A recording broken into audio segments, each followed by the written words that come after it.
analytical, in-depth, educative, and interactive on national issues, accommodating all sides of opinions.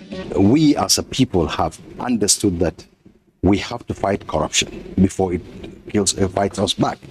Poverty has a financial index, so it should be fought also with a financial weapon. Give it to the social investments program.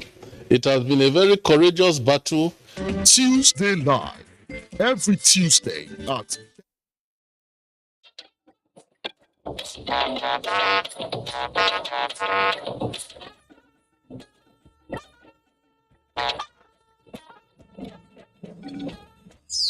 Copies of the curriculum vitae are attached herewith.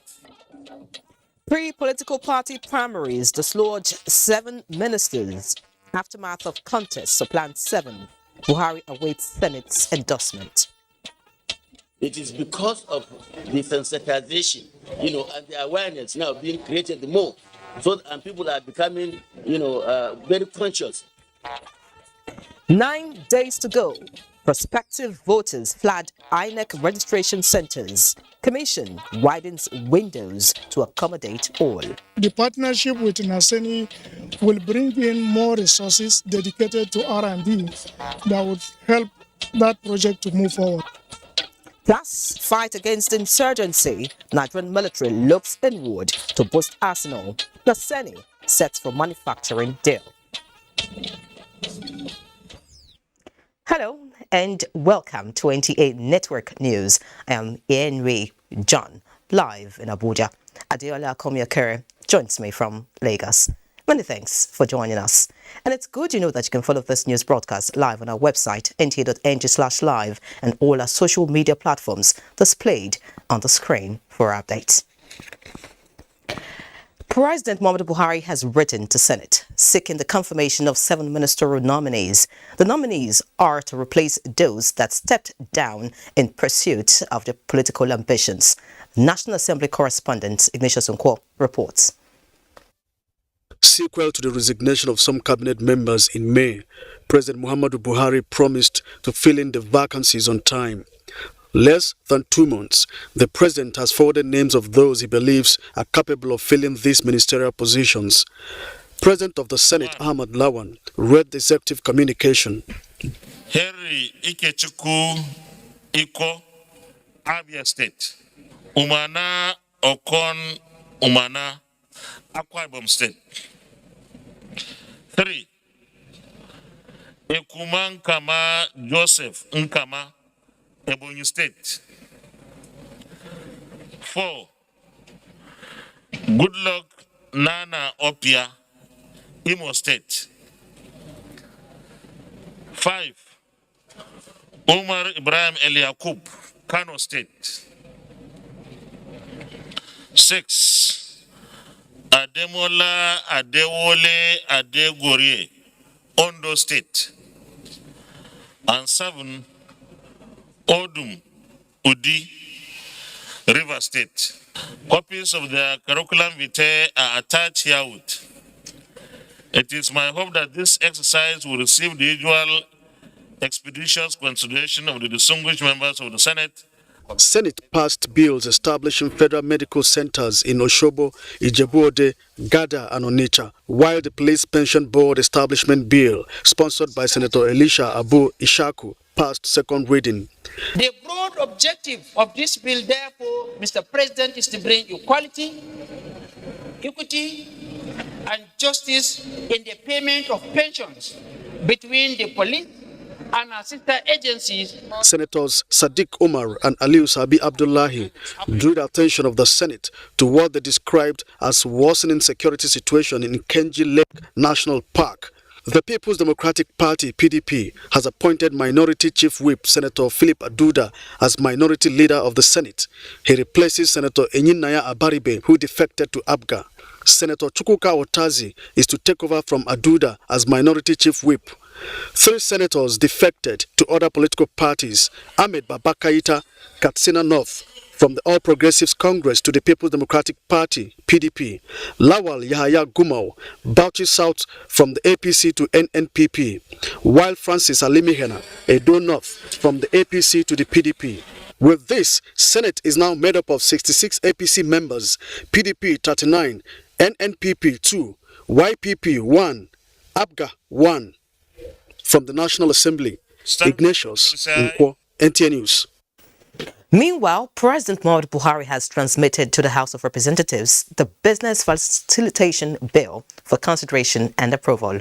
National Assembly correspondent Lami Ali reports. The Deputy Speaker, Ahmed Idris Wasi, read the presidential communication, which states that the bill seeks to promote the ease of doing business in Nigeria by amending existing legislation. While hoping that this submission will receive the usual consideration of the House, please accept the Right Honourable Speaker the assurance of my highest consideration. Yours, President Muhammadu Buhari. In the meantime, the House of Representatives has resolved to invite the Federal Competition and Consumer Protection Commission over the poor quality of some health and hygiene-related products used in homes, offices and hospitals, as it wants the Commission to justify the presence of such products in Nigerian markets. The motion from Sergio Sogu made reference to what he calls misleading advertisements of such products. Despite the poor quality of these toilet cleaning disinfectants, there are several television-sponsored advertisements that are misleading unsuspecting members of the public who rely on such adverse product information to make purchases. House members noted that the Federal Competition and Consumer Protection Commission is empowered by law to protect consumers and mandated Committee on Commerce to meet with the Commission on the matter. A bill seeking the establishment of National Emergency Medical Services Agency, forwarded from the Senate for concurrence, passed second reading. Also passed at second reading is the bill to establish Federal University of Science and Technology, Ramo, Ogun State, sponsored by Oriomi Onanuga. The House Committee on Interior laid 5 reports for consideration and approval, including the report of the bill seeking the establishment of a single board for the Nigeria Security and Civil Defense Corps, Nigeria Immigration, Federal Fire and Correctional Services. From the National Assembly, Lami Ali, NTA News. And away from the National Assembly, President Muhammadu Buhari has directed increased efforts, kinetic and non-kinetic, to safely rescue the 51 or more kidnapped railway passengers still in custody and bring the case to a closure. The presidency, in a statement, says the demand of the kidnappers on release of their children was granted and they let go 11 of the victims, with more expected. The statement says government is making efforts to bring all of the hostages back. It also states that the defense, security and intelligence agencies have assured of intensified operational engagement to rescue all hostages and restoring peace to all parts of the country. The statement acknowledged efforts of some patriotic and influential persons and institutions helping to secure the safe release of the hostages. The statement says President Buhari welcomes the return of the recently released train passengers back to their families and loved ones, while expressing commitment to the families of those still in captivity that there will be no let-up until they are reunited within the shortest time possible. And in the meantime, the presidential media team, in collaboration with national and international consultant and coordinator of 7th anniversary of the Buhari administration, Atta Ikide, will be unveiling President Buhari's legacy projects in a series of online publications. In a statement, the team explained that the aim of the awareness is to inform, educate, engage and empower Nigerians to the notable achievements and patriotic vision of the president for the country. The first component of this social media-driven project will be the launch of Buhari's Government Has Zero projects with the hashtag Buhari's Government Has Zero projects, showcasing 1,321 underreported, completed and ongoing infrastructural projects of this administration across the 36 states and the Federal Capital Territory, including the 774 local government areas, 5,809 wards and more than 44,045 villages and communities across the country. Teams of experts from Nigeria, Niger, and Algeria have been urged to participate actively in the realization of the Trans-Sahara Gas Pipelines. This is as they strengthen commitments within the required deadlines to ensure the supply of the markets and a better positioning of the three countries in the chessboard world of energy transition and sustainable development. Lydia Sampson brings us details. The Trans-Saharan Gas Pipeline will enable Europe to tap directly into the three countries' significant natural gas reserves, helping it diversify its supply sources while creating critical source of revenue for African gas market. The meeting in Abuja is coming after the countries signed a memorandum of cooperation for the reactivation of the pipelines. As a follow-up to the fruitful meeting held in Niamey in February, within the framework of the reactivation of the Trans-Saharan Gas Pipeline project, the ministers and team of experts say upon completion, the pipeline will carry 30 billion cubic meters of natural gas yearly to Europe markets via Algeria's strategic Mediterranean coast, as well as supply inland stations along its route. Today, gas is now a weapon of war between Ukraine and Russia. So more than ever before, our gas is needed. So this project is ready. We are ready. I think we as Africans should show the world that we can come together and build major infrastructure projects like this to signal that Africa has come of age. Because this kind of regional integrational projects are the projects that the world wants to see. They are unanimous that natural gas is an energy of excellence, an enabler for energy transition, while ensuring the security of supply of markets whose demand is increasing by the day. The Trans-Saharan Gas Pipeline is a planned natural gas pipeline from Nigeria to Algeria. It is projected as an opportunity to diversify European Union gas supplies. Key players expect the project to be transformational for all the countries involved, as it will bring jobs and much-needed revenue from gas monetization. In Abuja, Lydia Sampson, NTA News. And still on energy transition, stakeholders in the extractive industry from Nigeria, Ghana and Senegal are in Abuja deliberating on issues of contract transparency, extractive resources benefits sharing and energy transition in West Africa. Benny Adams reports that the dialogue is organized by Nigeria Extractive Industries and Transparency International in partnership with Spaces for Change. They are stakeholders in the oil, gas and solid minerals sector. Some are policy makers, companies, regulators, host communities and civil society. Their mission is fourfold. It is to review beneficial ownership and assess the progress made in the sub-region to implement contract transparency, energy transition, as well as inclusion of host communities in these processes. How information and data from our reports can galvanize revenue generation, support national planning, and reduce poverty. The other issue is how implementation of the Petroleum Industry Act that has just been passed into law will be effectively deployed. With the onerous task of making natural resources benefits work for all, they agree to identifying best and inclusive practices for improving the resilience of national economies in the face of increasing commodity price volatility around the world, while preparing for the transition to a low-carbon future. Revenue from the solid mineral sector to the operational account rose by 54% in 2020, and it is rising to a reported total of 128 billion naira, compared to 75 billion naira recorded in 2019. We have understood that disclosing contracts supports open, fact-based dialogue that can help build trust, reduce conflict, and reinforce a company's social license to operate. Critical questions such as what benefits are to be shared, the sharing formula, when and how these benefits are shared, sanctions for infractions, and redress mechanisms are the many questions the dialogue is providing answers to. In Abuja, Benny Adams, NTA News.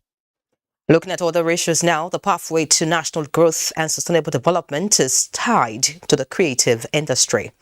Therefore, African leaders must adequately fund the sector.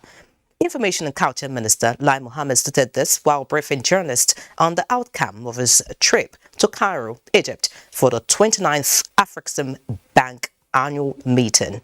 Anthony Forson reports. It's amazing that today, Nigerian fashion, Nigerian music, and Nigerian, film are making waves all over the world.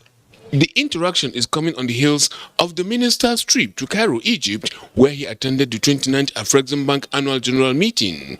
Lai Mohammed disclosed that Africa's endowment in the creative industry is its wealth that has been ignored over the years. The creative industry in Africa, in the words of the report of even the Afrexim Bank, is the only hope for Africa, in the sense that it is a resource which is limitless, which is renewable, which can create wealth, and at the same time and create jobs. The sector's endowment in Nigeria alone, he stressed, has been downplayed by authors whose narratives avoid playing up the country's assets in the creative industry. While conceding that the creative industry is a self-developed sector, Lai Mohammed said government has a major role to play in a bid to sustain it for the overall interest of national growth. Governments must invest more in infrastructure. They must build more cinema houses. They must build more event centers. They must collaborate and get us more fiber optics. They must work more to get us better connectivity. When they do all this, they'll be solving not just labor problems, because there'll be more employment, but there'll be more peace, there'll be more harmony in society. Afrexim Bank, he disclosed, has a $500 million grant set aside to fund the creative industry, and Nigeria, he explained, is exploring avenues where Nigerians can access such funds. On the rehabilitation of the National Theatre, the minister said it is a big win for the industry, explaining that it will create 4 hubs for entertainment. In Abuja, Anthony Forson, NTA News. Time for a breather. Please stay. The Blueprint Newspaper Limited presents 2021 Blueprint Annual Public Lectures and Impact Series and Awards with the theme 2023 Politics, National Security and Nigeria's Stability. Venue, International Conference Center, Abuja. Date, Thursday, June 23rd, 2022. Time, 10 a.m. Special guest of honor, Alhaji Mai Malabuni, Executive Governor of Yobe State. Guest speaker, Lieutenant General Abdurrahman Dambazo, retired. Royal Father of the Day, His Royal Highness Sarkin Sudan of Kontagora, Alhaji Muhammadu Barau Muazu II. Chief Host, Muhammad Musa Bello, Minister, FCT. And Alhaji Muhammad Idris Malagi, Blueprint Newspaper's Chairman and Publisher. The recipients are politicians, governors, legislators, global brand ambassadors, security personnel, sports administrators, and many others. Attendance is strictly by invitation. Blueprint Newspaper, for truth and justice. Signed, Management. The National Primary Healthcare Development Agency has commenced a nationwide operation to verify COVID-19 vaccination records and validate vaccination cards. This exercise will allow vaccinated individuals correct damaged QR codes and confirm personal information like name and date of birth. It will also enable the federal government to validate COVID-19 vaccination cards to identify those that have been acquired fraudulently. To verify your COVID-19 vaccination records, visit www.vaccination.gov.ng/verification-guide and follow the instructions. If newly vaccinated, wait for 24 hours before verifying your records. For intending international travelers, verify your records at least 1 week before your travel date to avoid delays at departure point. If you cannot access the website, call 0700-220-1122. This message is from NPH-CDA. Wash your hands, love each other, we go, we know.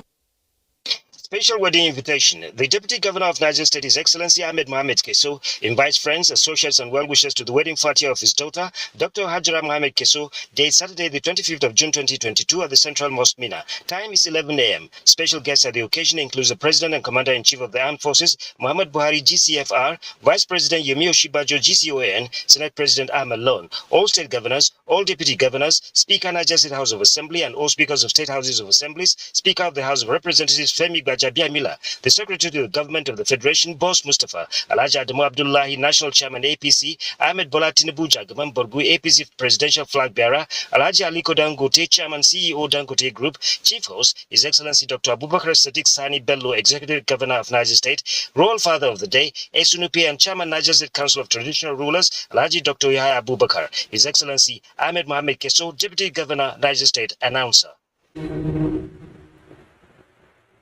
Did you know that a quarter of the world's deaths from malaria is in Nigeria? And the reason being a mosquito that spreads malaria, a disease that puts everyone's life in distress. We believe that protection and prevention is the best cure in the fight to end malaria. Morphine insecticide with its improved formulation kills 100% mosquitoes that spread malaria. So spread the message of how we can fight to end malaria with Morphine. Morphine, our number one choice.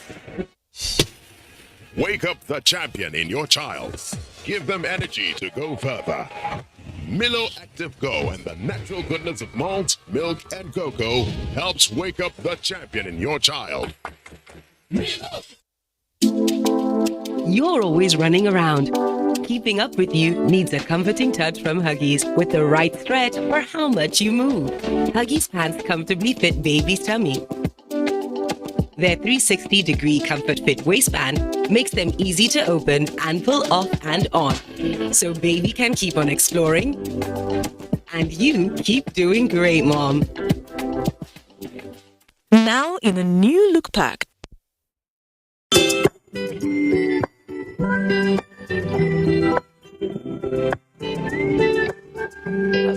Strength I need every time that I look into your eyes.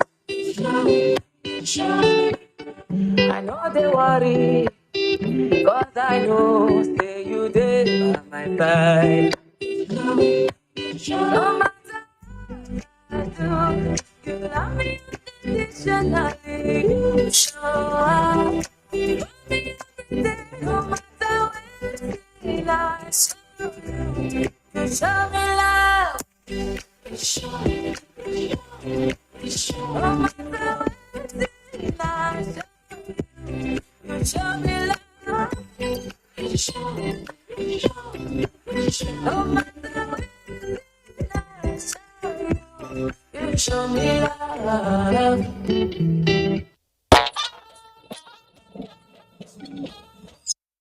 Thank you for staying. In justifying the saying that youth's votes count, FCT, INEC and partners have commenced a massive registration exercise for residents, which will be rounded off with a mega music concert on the 26th of June.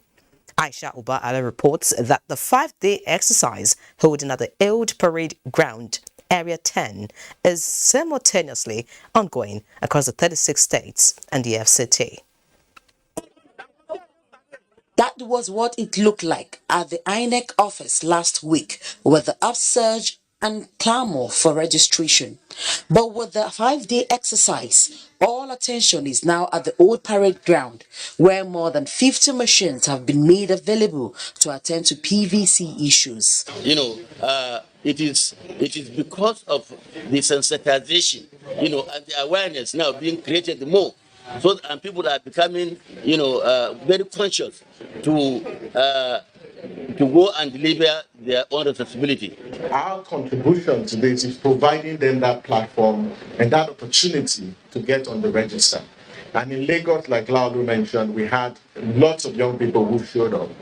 In fact, in Lagos alone, for the few days that registration held, over 11,000 people were added on the voters register for Lagos.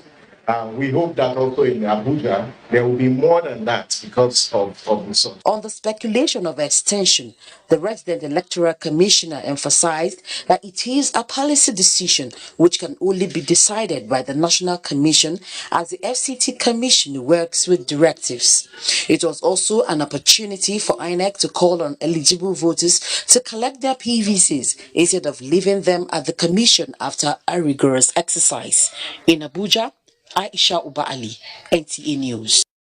And still on electoral matters, the Buhari Media Organization has described the just concluded Ekiti governorship election as yet another proof of President Muhammadu Buhari's determination to leave a legacy of a successful electoral process.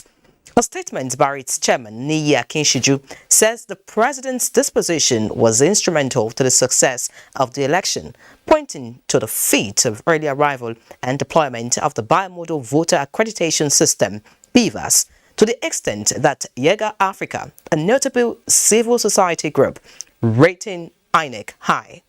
The group also hails the maturity of the PDP candidate Olabisi Kolawole for accepting that he was truly defeated in the election. BMO urged Nigerians to continue to trust in the ability of President Buhari to clean up the electoral process in line with his admonition that elections should not be seen as a do-or-die affair. In other news, for Nigeria to meet various targets regarding water, sanitation and hygiene, including the SDGs, sub-national governments and other stakeholders must double up effort in this regard. To achieve this, water, sanitation and hygiene national outcome routine mapping WASHNUM report has been launched in Abuja. Musbao Dan Wahab reports. It's another report to provide quality data for planning and mobilization, as well as progress on the water, sanitation and hygiene wash sector. But this one is a mixed bag of setback, marginal progress and huge task still ahead. During the year, under review, access to basic water supply services declined by 3% from the 70% in 2019, while 46% of Nigeria's population was found to have access to basic sanitation services as against the 44 in 2019. But ironically, despite more LGAs becoming open defecation free, the number of people still practicing open defecation has increased from 46 million people in 2019 to 48 million in 2021. COVID-19 was blamed as one of the reasons. As we are growing, the population is also increasing. So what this shows is that the efforts we're making to reduce the figure were not commensurate with the rising population. The level of access to water, sanitation, hygiene in the country is still not on track to achieve the SDG 6.1 or 6.2. With the hurdles identified, participants here believe this report provides necessary information to skate through. The vast amount of data collected under this survey will be used for strategic, efficient, and equitable budget allocation and use for resources, devising and implementing well-targeted, effective policies and programs. The outcome of the WASHNUM survey is another boost to improve documentation and also provide strategic direction to the efforts of the government and our implementing partners in reducing the disease caused by water-related illnesses. And now, with COVID-19 being pushed behind, the ministry says it is ready to pick up for an improved performance. In Abuja, Musbao and Wahab, NC News. Nigeria's civil servants are set to enjoy efficient, reliable, affordable and safe transportation with the introduction of a civil service bus scheme. Head of the Civil Service of the Federation, Folashade Yemiason, while flagging off the scheme, stressed the need to put the buses into good use. Haman Jabani reports. it will be run first of all on gas, CNG. Then secondly, we are not going to take cash from anybody. We have a prepayment system installed in the buses. So you buy your card, you load your card, and you tap on our payment system for you to enter the bus. The Office of the Head of the Civil Service of the Federation will ensure the maintenance of the bus scheme while applying for routes and using IPPIS number as a form of identification. The scheme is taken off with 20 branded buses with the plan of expansion. The Office of the Head of the Civil Service of the Federation does not have any financial stake in the scheme. Rather, the value proposition for government is to create a transport system that is convenient. The bus scheme is expected to reduce transportation costs for civil servants just as improved productivity and goal attainment will be achieved. The physically challenged are not left out. Arrangements have been concluded with the private sector operators to acquire customized buses that will be wheelchair accessible. The scheme is being implemented in collaboration with private sector operators, and the travel cards will be made available to civil servants through their MDAs. Muhammad Jabani, NTA News. President Muhammadu Buhari has approved the appointment of Abdullahi Bala as the Executive Secretary, Nigeria Police Trust Fund. Abdullahi Bala takes over from Ahmed Aliyu, who resigned his appointment to run for governorship primaries. Until his appointment, Abdullahi Bala was a retired permanent secretary in Sokoto State. The appointment is effective immediately. Now, every 21st of June is World Music Day. This year's World Music Day offers stakeholders in the music industry an opportunity to reflect on the importance of music and how it touches our social, cultural, economic, political, and spiritual lives. The Director General of the Nigerian Copyright Commission, Dr. John Asiem, in his message to Nigeria musicians and other stakeholders in the music industry, commended their prowess in raising the bar in the global arena. The Commission renews its commitment to strengthen regulatory and enforcement framework to ensure that rights owners benefit more from the global exploitation of their works. Now looking at other news, Nigeria will soon end over-dependence on foreign military hardware as the country engages engineers in local content development for made-in-Nigeria helicopters and fighter jets. Already, a strong partnership has been established between the National Agency for Science and Engineering Infrastructure and the Air Force Institute of Technology, Kaduna. Suleiman Rigachikun reports. The partnership between the two agencies is in line with presidential directives for scientists and technologists to look inward to provide made-in-Nigeria goods to stop importation. Therefore, the two agencies are working towards galvanizing their know-how to produce made-in-Nigeria military hardware, especially fighter jets. Part of the synergy is the promotion of research and training for local content development in assembling aircraft and manufacture. The impact is for the nation. The country has tried to even order for certain things abroad, and it became impossible, judging from our experience of COVID-19. So there is no country in the world that will not try to be self-reliant, especially in this essential component of our survival.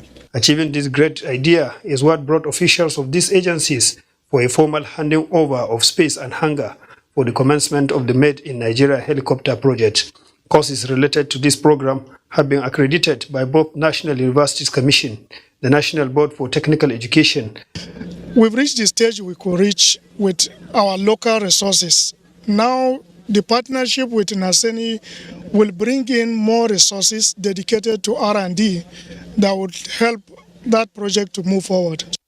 Air Force Institute of Technology is strategically chosen for local content development in aircraft manufacturing in the country. Suleiman Rigachikun, NTA News. And from Kaduna, let's now join Adeola in Lagos for more news. Adeola, let's hear you. Thank you, Yare.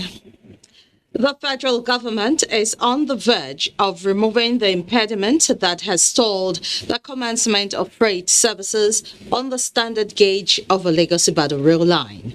Apart from ensuring that the customs building hindering the connection of trucks to terminals within the Apapa port is removed, a deadline of July has been fixed for freight service to commence. Michael Olaleye has the details. Getting the rail tracks to transverse the major terminals in Apapa, especially beyond this point at APMT, has been so challenging.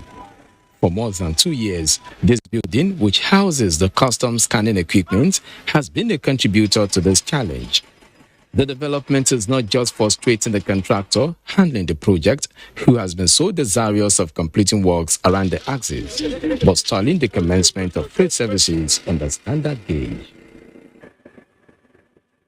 The Minister of State for Transportation, Bimisola Saraki, said, considering the huge relief that cargo evacuation and delivery through rail will bring to the Apapa corridor, the process of removing the structure must be hastened under safe procedures. It's been agreed that the building is going to be moved, it's going to be demolished. It's just minor issues of having that because of the fact there's some radioactive, because it's a scanner. We just have to ensure that number one, it's done safely and it's done by the right people to come and dismantle and decommission the scanners to ensure that it's safe, and then the building itself comes down. So by the end of this month, which is another 2 weeks maximum, that this track will be operational whilst we try and solve this other issue.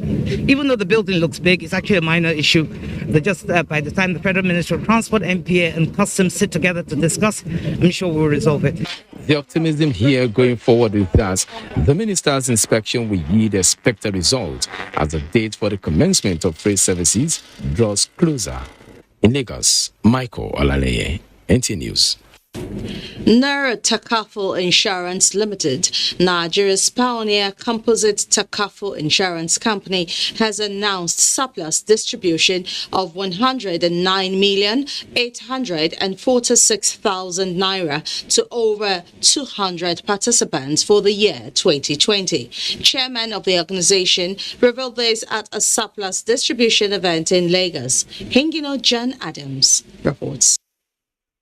Your win-win insurance is Nur Takaful's slogan, and participants are having a feel of that experience with the distribution of 2020 surplus, which covers general and, for the first time, family Takaful insurance schemes.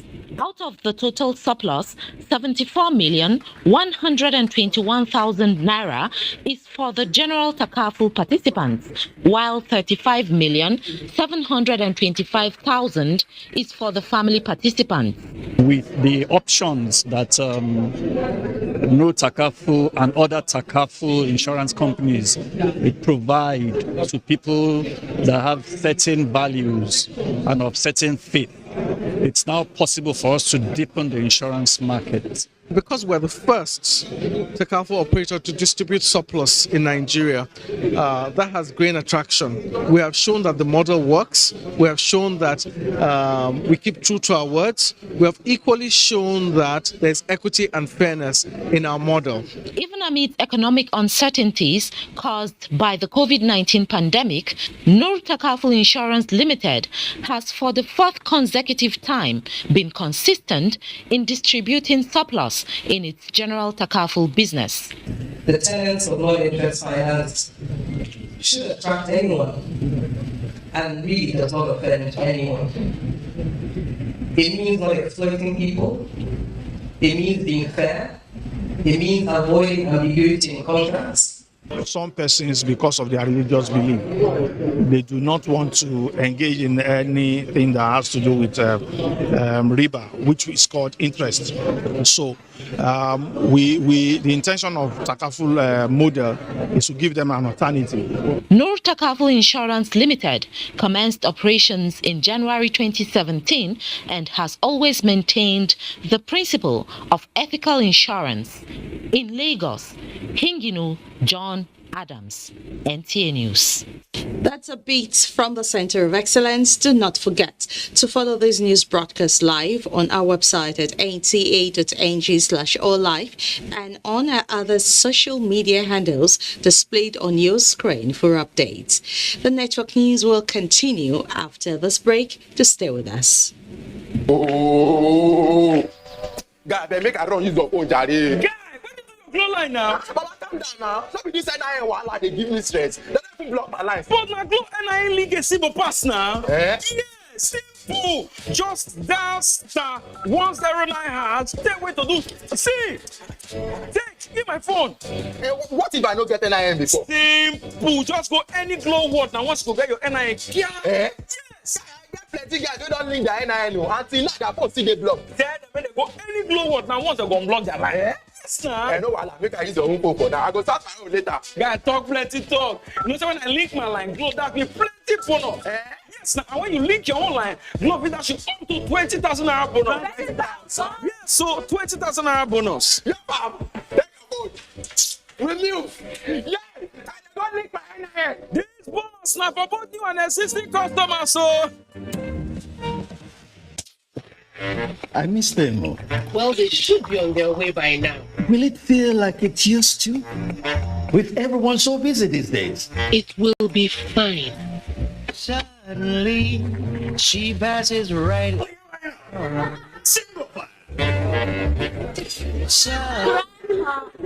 what was Grandma like? She always found ways to bring us all together. Devon Kings, taste that brings us all together. Did you know that a quarter of the world's deaths from malaria is in Nigeria? And the reason being a mosquito that spreads malaria, a disease that puts everyone's life in distress. We believe that protection and prevention is the best cure in the fight to end malaria. Morphine insecticide with its improved formulation kills 100% mosquitoes that spread malaria. So spread the message of how we can fight to end malaria with Morphine. Morphine, our #1 choice. Shey you dey find ogbonge entertainment? No look far o. Na GoTV dey. Enjoy better film, correct season film sef, boku plus telenovelas from all over the world, football, educational and fun channels for your children. Naija shows them like Who Wants to Be a Millionaire? No darling at all o. Go carry your GoTV decoder, Go Tenor plus 1 month max subscription for just 6,900 naira. Beware stories live. GoTV. Love it. Glad to have you back. Interfaith prayers have been offered for peace, security and stability for Kaduna State and the country. The prayer session, organized by a frontline politician and one-time governorship aspirant on the platform of the ruling All Progressives Congress, Alhaji Sani Shaban, is to seek divine intervention in overcoming challenges bedeviling the country. Muhammad Baba reports. The prayer session, attended by Islamic clerics and clergymen from the 23 local government areas in the state, is coming on the heels of insecurity, especially in Kaduna State.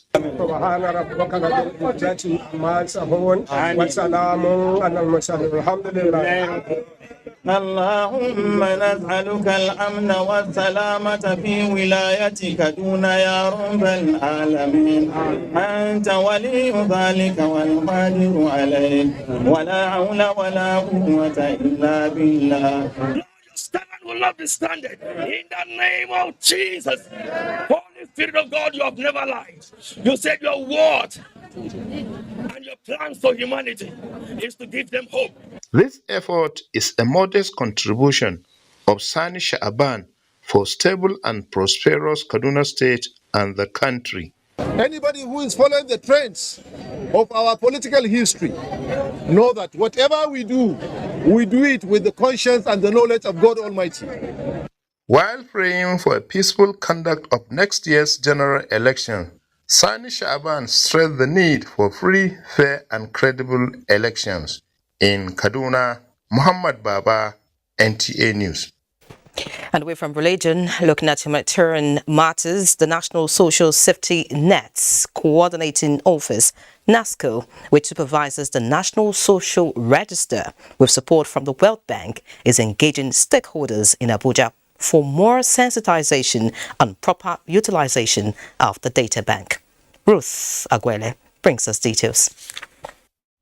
774 local government areas, 6 area councils, 141,000 communities engaged, 11.6 million households captured, and more than 48 million individuals form the content of the National Social Register. The register, now a critical tool for identification and registration of poor and vulnerable groups across the country. A yardstick used to determine beneficiaries' eligibility for social intervention programs. This engagement with stakeholders by the National Social Safety Net's Coordinating Office and the World Bank is to share ideas on how to expand the scope of the NSR. For the National Register is the best thing that could happen to Nigeria. Not only for the humanitarian sector, for any sector, whoever wants to intervene in improving the standards of life, in ensuring that people live in dignity. So this is something that over the last, I would say, 2 decades, many countries around the world have said, look, why not have a common resource, which is this National Social Registry? We have information that speaks to the availability of certain infrastructures, primary schools, health centers, secondary schools, banking facilities, police stations, etc. Beyond the discuss, there is expectation that the National Social Register will be the benchmark of every poverty alleviation intervention across the country. The data bank, now a prized national asset. In Abuja, Ruth Aguele, NTA News. Meanwhile, more youths in Bauchi State are gradually being trained and empowered by Northeast Development Commission as efforts to revive the region intensifies. Mahmoud Mohammed reports that so far, the Commission has trained 580 youths in ICT-related vocations. This is the graduation ceremony of 200 ICT trainees by the Northeast Development Commission in Bauchi State.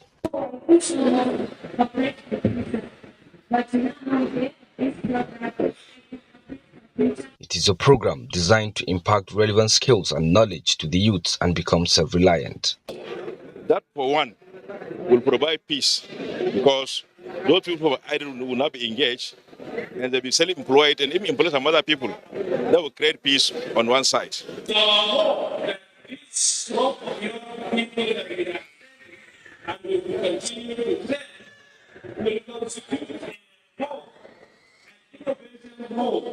Thereafter, Mohammed Gwani presented 20 cartons of assorted drugs to Bauchi State Primary Healthcare Development Agency.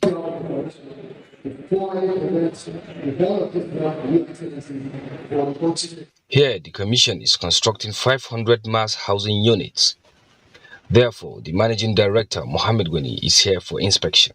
In Bauchi, Mahmoud Muhammad, NTA News. Now, time to talk business, and Benny's here. Benny. Thank you, Yere, and welcome to business. The Minister of Finance, Budget and National Planning, Zainab Ahmed, has flagged off the service-wide financial literacy in the workplace aimed at achieving financial inclusion for economic development and poverty reduction. Represented by the Permanent Secretary to the Ministry, Aliu Ahmed says the process begins with Ministry before cascading to other MDAs with a target of reaching 12,000 employees by December 2022. Involved includes our development partners like GIZ, who have been supporting Central Bank and the Federal Ministry of Finance. These are the major stakeholders who are involved in the program. The essence is to give financial education to the target audience, who are the civil servants, in order to be able to manage their finances appropriately.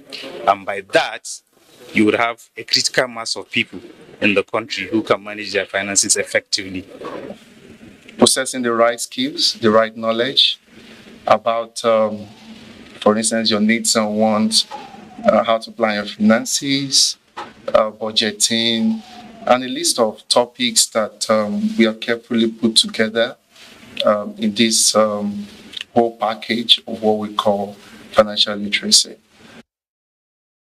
And the Nigeria Economic Summit Group and German Development Agency GIZ are leading a public and private partnership dialogue towards strengthening the franchise industry in Nigeria and positioning it for growth.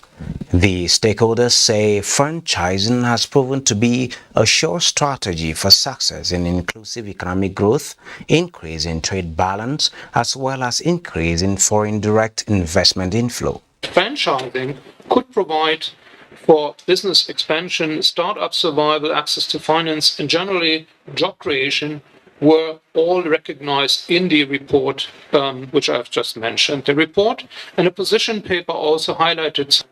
National and subnational governments must be deliberate in promoting private sector development and enabling the growth of micro, small, medium, and large enterprises. And on the equities market, Nigeria's equities resume bullish run as capitalization grows by 180 billion naira. The all-share index appreciated by 66 points to close transaction at 51,091.75 basis points. Market capitalization stood at 27.5 trillion naira. 166.9 million shares valued at 2.7 billion naira were traded in 4,398 deals. Market breadth closed negative as livestock led 14 gainers and 22 losers, topped by Lana Freak. That is business news. Network News continues after this break.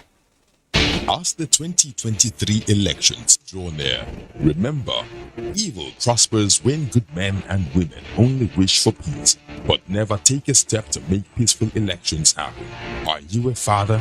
Are you a mother? What are you saying to your children as elections approach? Have you warned them not to let themselves be used to cause violence? Have you explained to them what the consequences of electoral violence might be? Do your part to make peaceful elections happen. Talk to your children. Protect them from unscrupulous politicians who want to put them in harm's way, while their own children are comfortable at home, within and outside the country. Let's join hands to make 2023 elections peaceful. This message is from the National Orientation Agency, NOAA.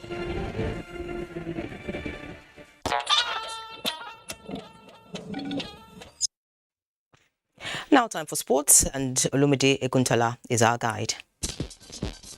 Players of the country's under-17 national team, the Golden Eaglets, have assured football-loving Nigerians of victory when the team takes on their counterpart from Cote d'Ivoire, Tuesday 4 p.m. Nigerian time at the Cape Coast Stadium in Ghana, in one of the semi-final matches of the ongoing CAF Under-17 African Cup of Nations WAFU B qualifiers. In the tournament so far, the Unduka Udbade Tutok side has scored 7 goals, while their opponents have scored 10 goals. It's very important to grab our ticket to Algeria for the AFCON Under-17.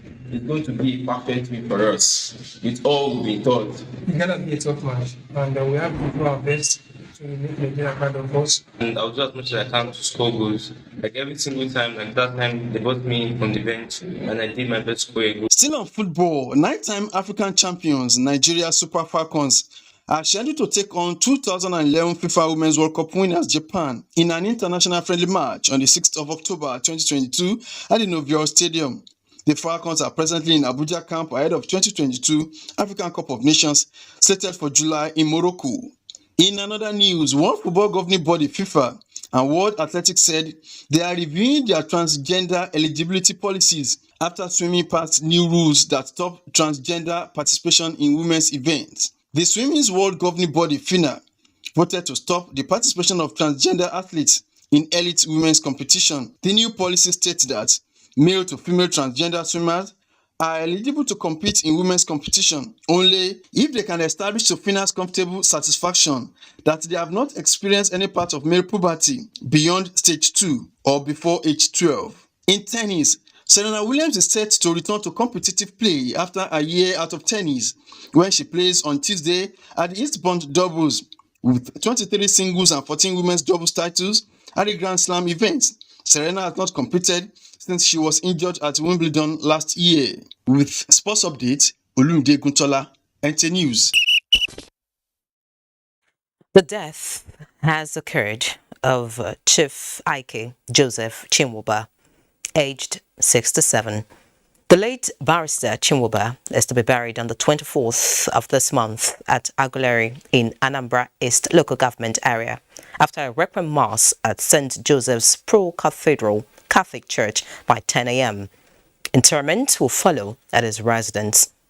The late Chief Ike Chinwoba is survived by his wife, Viera Chinwoba, Assistant Director, News of NTA, 3 children, and a stepmother.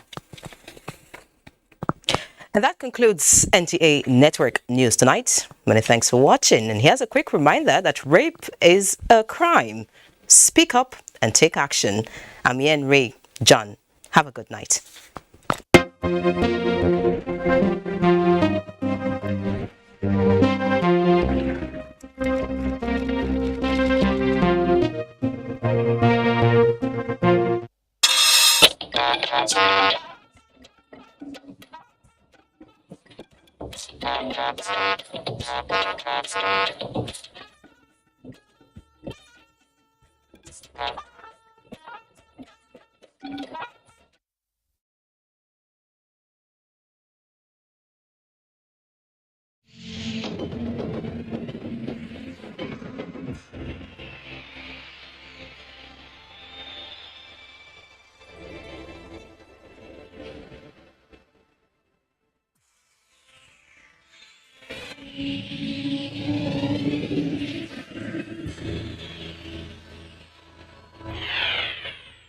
NTA, you can't beat the rich. Extramarital affairs are talked about only in hushed tones in our society. Adultery obviously is frowned upon. However, not many realize that it won't just have an effect on social reputation, but will also impact one mentally and physically. Extramarital affairs can be taxing, and managing mental health in this circumstance can be daunting. Join us as we close the conversation on this topic this Wednesday at 9 a.m. only on NTA Network.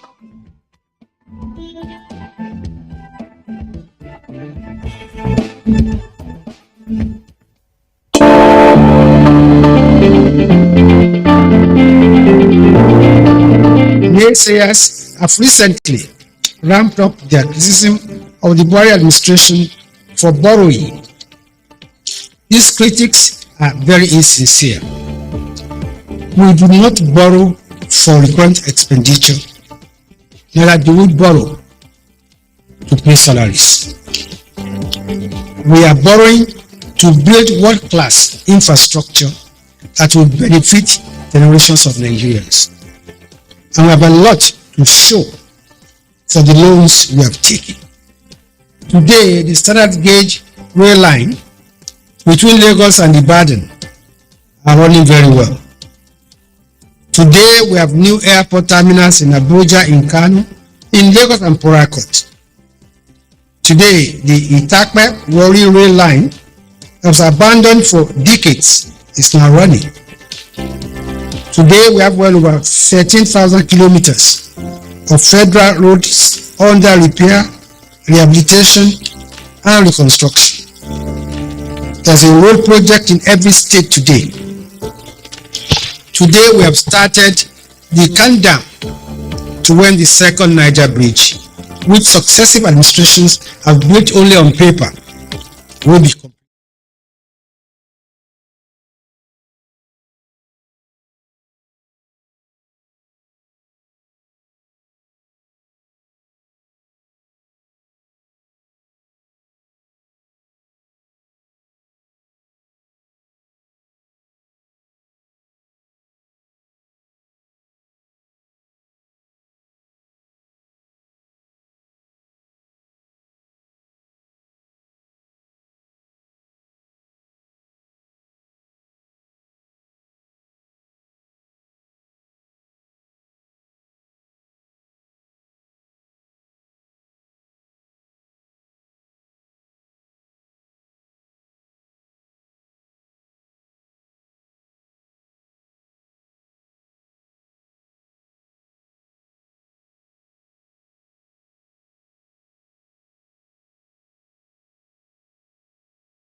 This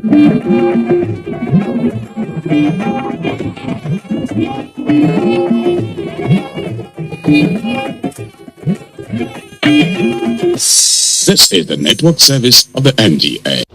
The ever-busy ancient city of Onitsha is a commercial hub with millions of commuters seamlessly linking other states daily for business, leisure, and other purposes. To upscale its road network, the construction of a 1.6-kilometer long second Niger bridge, including a 10.3-kilometer highway furnished with other infrastructure, has been in motion by the federal government. This project will ease congestion on the existing 56-year-old Onitsha bridge and boost the economic capacity of the state as it easily connects to other parts of the country. The completion of the world-class second Niger bridge Onitsha will be one of the many proud moments of the state, its people, Nigerians, and foreign investors.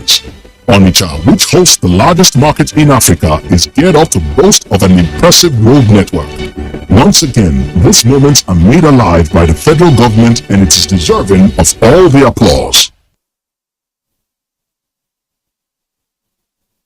COVID-19, that is the black swan of the century, has actually hit the whole world very hard, even the strongest of economies, and Nigeria was not spared. But due to the proactive stance and steps that the president has taken, we've been able to come out quickly. The president has consistently said we must invest in infrastructure. Even as we're investing in human capital, that we must invest in infrastructure. Because at the end of the day, that is what will bring about a sustainable economic growth. So the president has given us our directive. He has said you must make sure you pay salaries and pay pensions, but you also make sure that the critical projects of roads, railway, airports, bridges, major infrastructure that are meant to drive the growth of the economy, that we consistently invest in them, even if we have to continue to borrow to do so. This message is from the Federal Ministry of Information and Culture.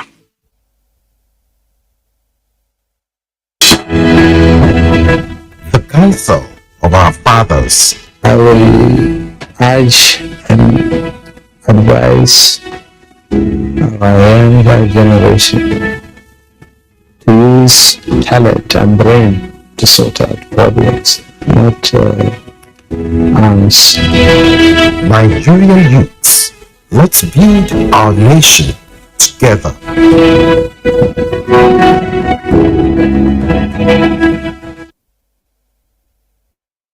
The broadcast media ecosystem is dynamic and requires continuous training for practitioners to perform optimally. NTA Television College, Jos, invites relevant officers to the following specially packaged training programs. Intermediate Online News Reporting Skills, date 13th July to 5th August 2022, 4 weeks. Sports Coverage and Reporting Skills in the Mass Media, date 13th July to 22nd July 2022, 2 weeks. Basic Camera Operation Techniques, date 1st August to 26th August 2022, 4 weeks. Advanced Broadcast Accounting and Auditing, date 15th August to 9th September 2022, 4 weeks. Transmitter Operations and Maintenance, date 22nd August to 26th August 2022, 1 week. Workforce Intelligence, Key to Organizational Effectiveness and Efficiency, date 5th September to 16th September 2022, 2 weeks. The course fee for 1 week courses is 100,000 Naira per participant. The fee for 2 weeks courses is 150,000 Naira, while the course fee for 4 weeks courses is 180,000 Naira only, accommodation inclusive. The venue for all courses is the serene and secure environment of NTA Television College near Old Government House, Rayfield, Jos. For more inquiries, please call 0803-079-5335 or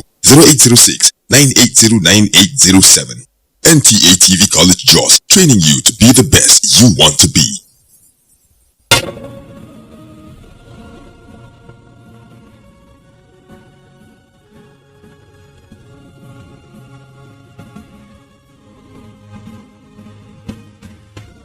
We are all Nigerians. Against all odds, we shall and must remain united. We may have our challenges, our problems, and setbacks. However, together we shall overcome them all. What doesn't break us shall make us stronger. This is the mindset that shall bring peace, progress, and prosperity to our beloved country. Do not let tribal and religious sentiments govern how you think, act, or feel. Don't be influenced by those who want to destroy our precious national unity. Everybody who's a Nigerian is your brother and your sister. This is the mindset of the new Nigeria. It is also the mindset that we must all adopt. Let us support each other in creating the Nigeria of our dreams. This message is from the Nigerian Television Authority, NTA.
Why the fuck mouth for me? You dey put what on that tongue?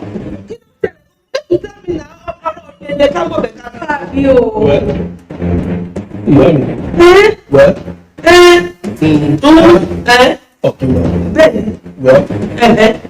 Femi Fernandez.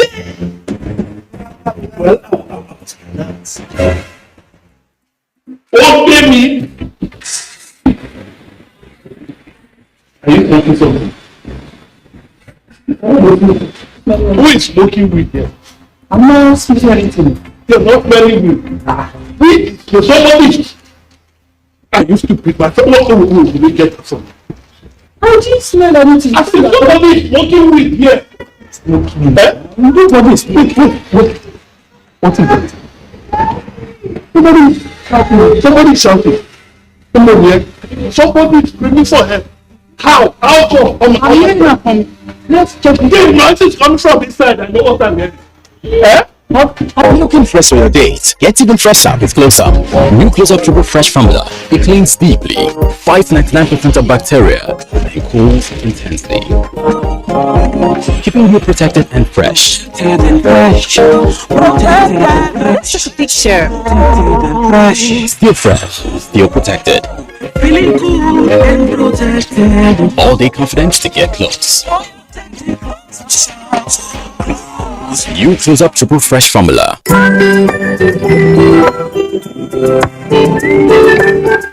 find the strength I need every time that I look into your eyes.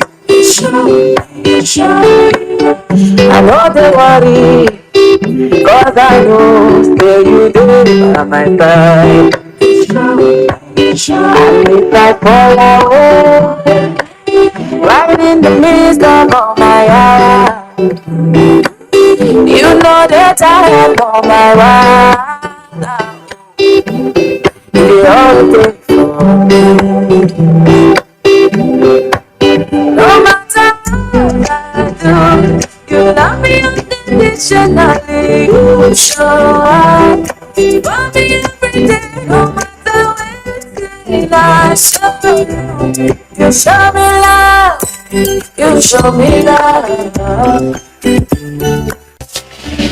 Our new toothpaste, Colgate Maximum Cavity Protection. Why are we changing our toothpaste? Because with Colgate Maximum Cavity Protection, I can be sure your teeth are cavity free. When you brush daily with Colgate Maximum Cavity Protection, its expert formula locks natural calcium in our teeth and helps protect them from cavity. Colgate is the world's most chosen toothpaste. Colgate locks calcium in Keep cavities out. It's been a long day, and nothing could feel better than sleeping comfortably. So relax you won't be bothered by leakage or irritation tonight. Huggy's Dry Comfort has a super fast dry layer that quickly absorbs wetness for all-night dryness and comfort, so baby can wake up comfy and dry as the night before. And you keep doing great, Mom. Now in a new look pack, available from 650 naira. Guy, they make a run use your phone, Jare. Guy, when did you do your blow line now? Baba, calm down now. Not be this NIN wahala they give me stress. They don't even block my line. But my glow NIN link is simple pass now. Eh? Yeah, simple. Just dial star 109 hash. Tell what to do. See, take, give my phone. What if I don't get NIN before? Simple. Just go any glow world now once to get your NIN. Yeah. Eh? Yes. I get plenty guys who don't link their NIN until now that post still dey block. Tell them when they go any glow world now once they go block their line. Eh? Yes, now. I know wahala, make I use your own phone for now. I go start my own later. Guy, talk plenty talk. You know, so when I link my line, glow that be plenty bonus. Eh? Yes, now. And when you link your own line, glow with that you up to 20,000 naira bonus. 20,000? Yes, so 20,000 naira bonus. Yeah, fam. Take your phone. Renew. Yeah, I don't link my NIN. This bonus now for both you and existing customers. So.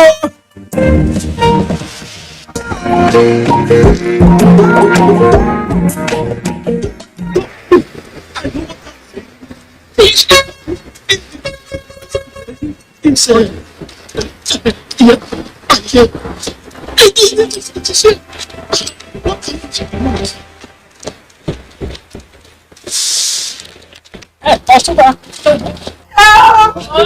For where? For where? For where?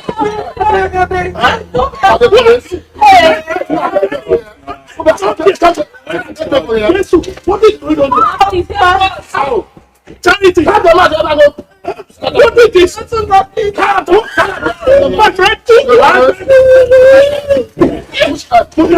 is this?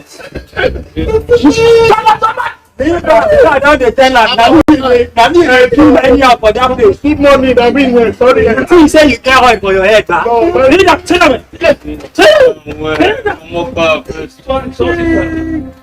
do you think you are talking to that? I'm sorry. I've been trying to know that you come here. Now you say you won't come to cook anyhow for you. I want to. You go cook for you today. You go cook and I will chop your food. Hey, I was only my wallet.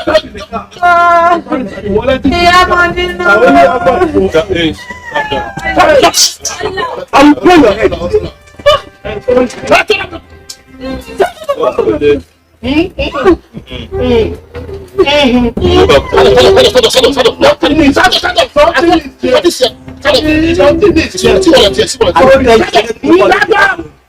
I don't think it's going to follow the country.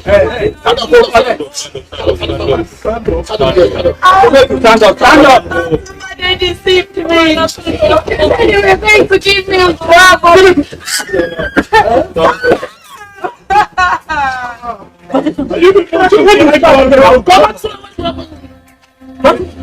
No, there is nothing. I can only do transfer for you. But I do the transfer. Do the transfer. 4 months. Shut up, please do part 2.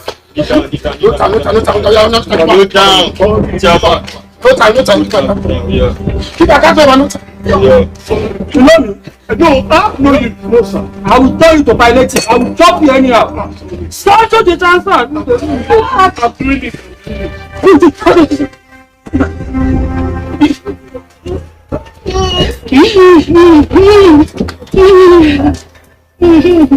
How much did they do that? How much did they do? 20 million. Okay. We don't pay your parents. Don't pay your parents. This you don't mind this one. But do I know you? Do I know you? Don't run. If I don't see a lot, I will kill you.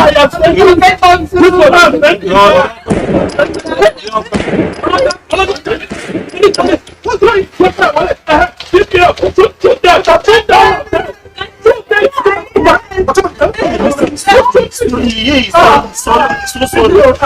story. I'm calling your number. It's story. See what they have done. See what they have done. See what they have done. For me. Let me do that. No, leave me. Keep me out there. I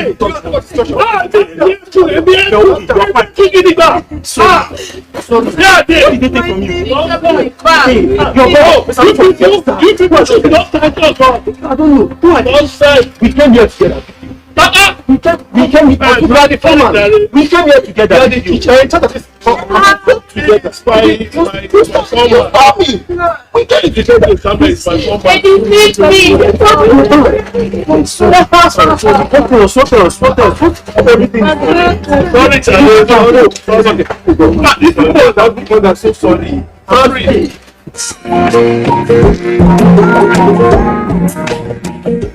I thank you for coming to my rescue. It's better you came at the moment that you appeared. It's only one would have happened. No, it's our job. We're doing our job. If you are always there to rescue, thank you. And thanks for the call you made. Yeah. When I heard the call, I knew that something must be wrong. Something was. That's why something was wrong.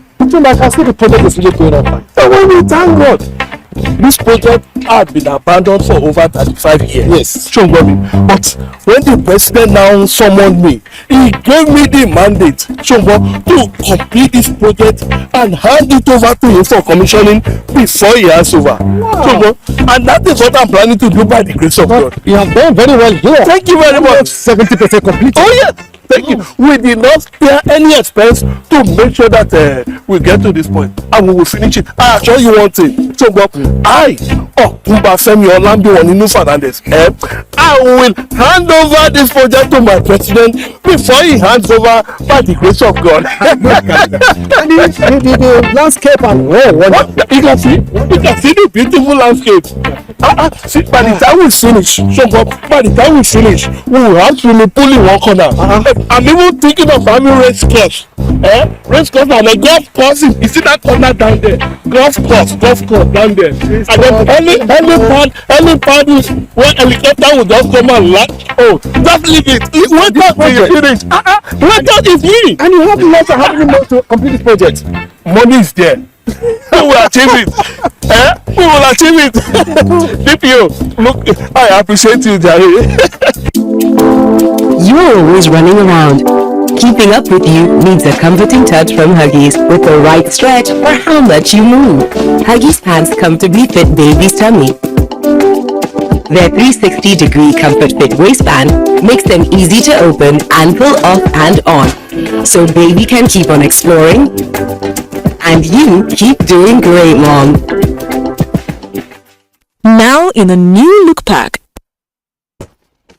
The north is so beautiful, and the food, nothing like I have ever tasted before. The color, vibrant. What about the aroma? The aroma, oh gosh, it smells just like this one.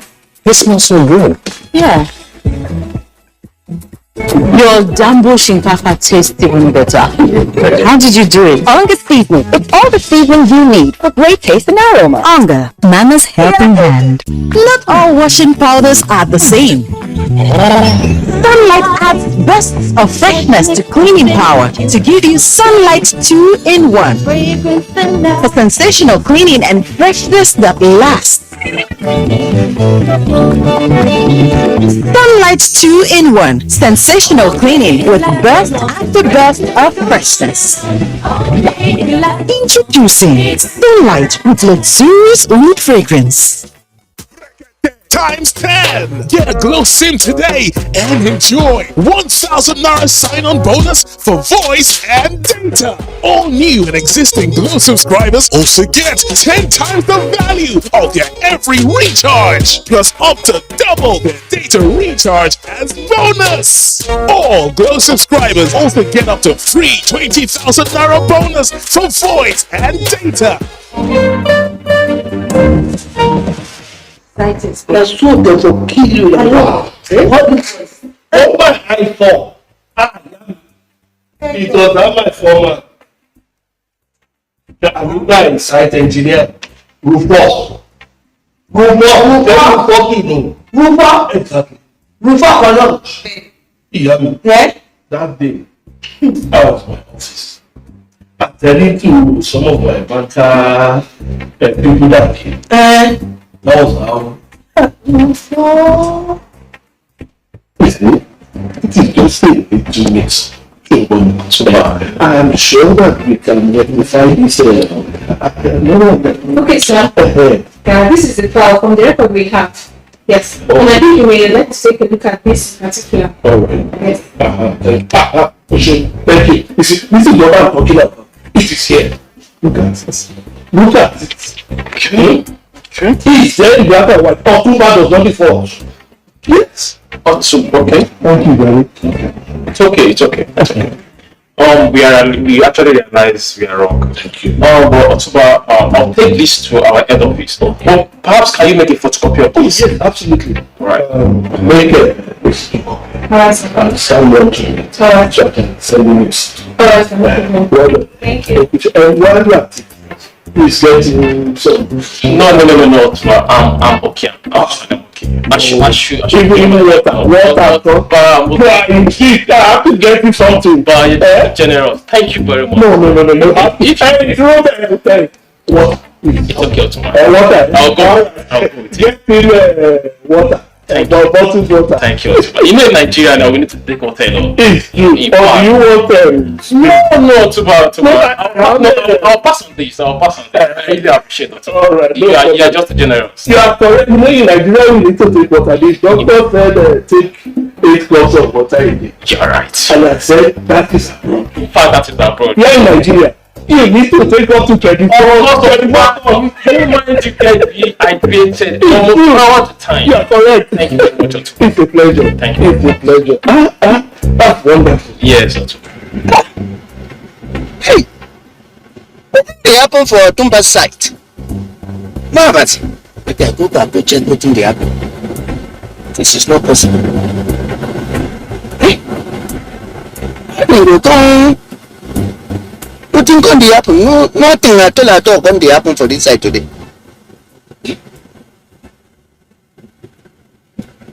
Hey, see police people. Hey, let them come down for orange ribbon for this. Now decoration, now decoration then they do. I'll be waiting. But nobody did recite. Everybody don't stop work. You see a Tumbas no this one. Make I quickly call. Since they retire people rope they carry enter inside motor. Nah, but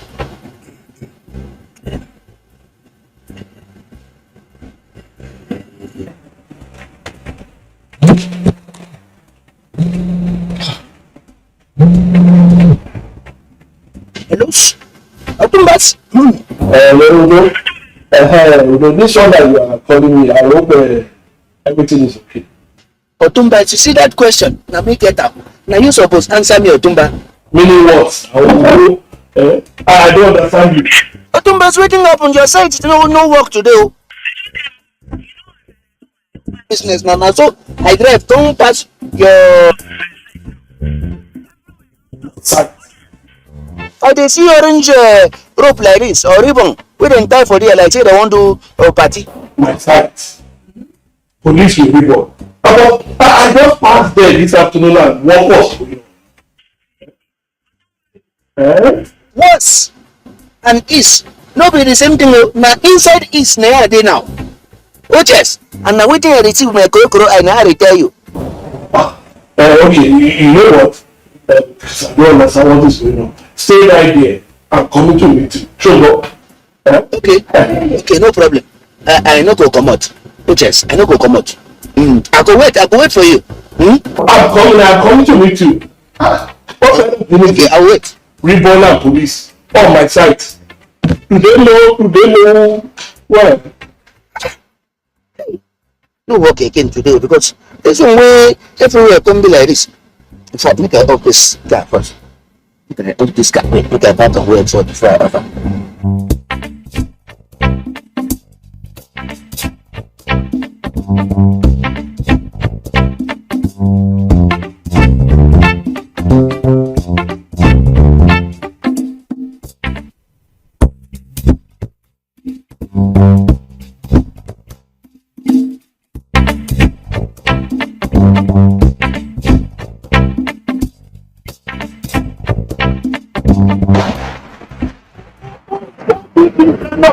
Okay. Who are you? Who are me? Okay. Who are us here? Thank you for this. Yeah. You see what they're putting from? You never see the don't stop work. See, I see police people, they carry them to back and they tell you inside their car and come on. What is? And it's asking me who I am. Hey, yeah, all right. It's like you don't know who it is. No, all right. I will introduce myself with you. Yes, no. For your information, my name is Chief. Oh, Femi Fernandez. Fernandez. Just for me. By the grace of God, the national executive governor of our state. Chairman, sir. Yes, very good station. Which of the station is it? The police station. The police station. Yeah. The DPO. Your DPO is my friend. Yes. No problem. Let us go. All right. Yeah. Oh, yeah. Let us go. And you don't bring your car. You don't bring my car. And don't go with your car. Are you following us? But you want to arrest me? You know what I'm my friend go and they tell your chief. I will call chief to let him know that I don't stop work for them. Me, Tumba Femi. No, it's all right. Let's get back to this.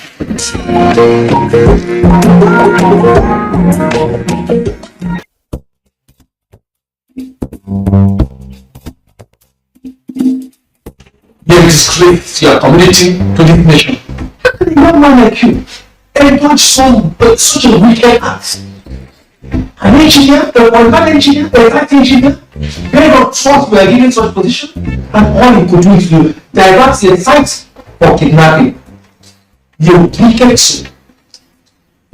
If not for, with still not do back our decide what to do with you.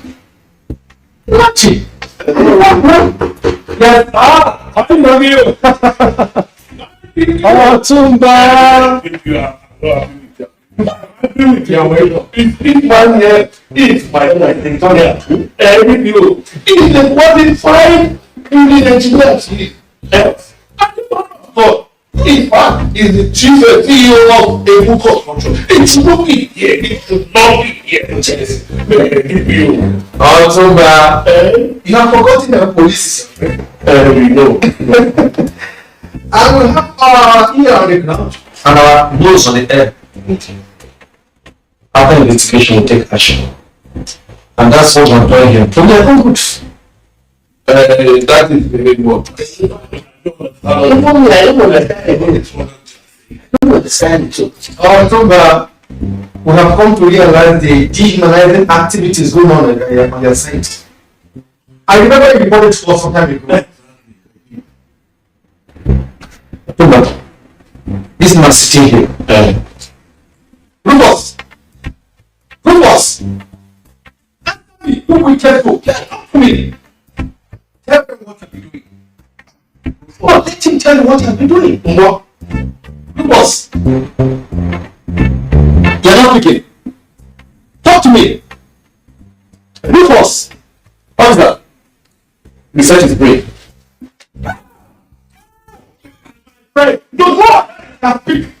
Speak! Okay. No, my friend.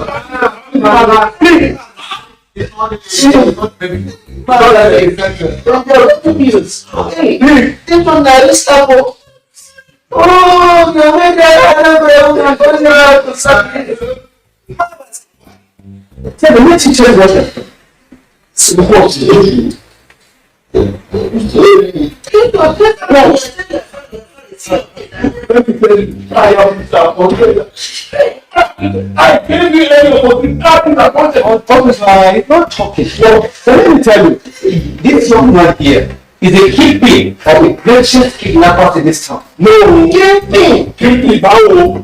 They cannot be more. No. That means what they are saying is not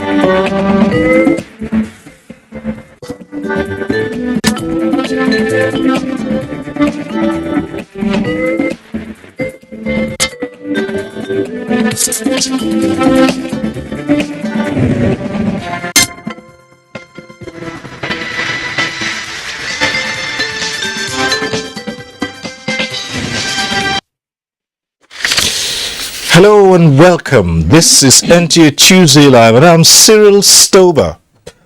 Tonight, our main topic is on drug abuse and public health. But just before we go into that, the Ekiti governorship election has been concluded with Saoye Banji of the APC emerging the governor-elect. We'll start off tonight with a brief review of the Ekiti election. And joining me on that is Nia Kinshiju, a public affairs analyst who was on ground at Ekiti. Good evening, Nia. It's good to see you. Very good to meet you, sir. It's a pleasure being here. Thanks for having me. Right. Thank you. You were at Ekiti. So let's just go quickly to what happened and tell us your impressions about the election that just held in Ekiti. I was actually in Ekiti for about 7 days, so I was on ground 6 days before the election itself, and we were able, I and a number of observers, independent observers, were able to go around and feel the pulse of the people long before the election day.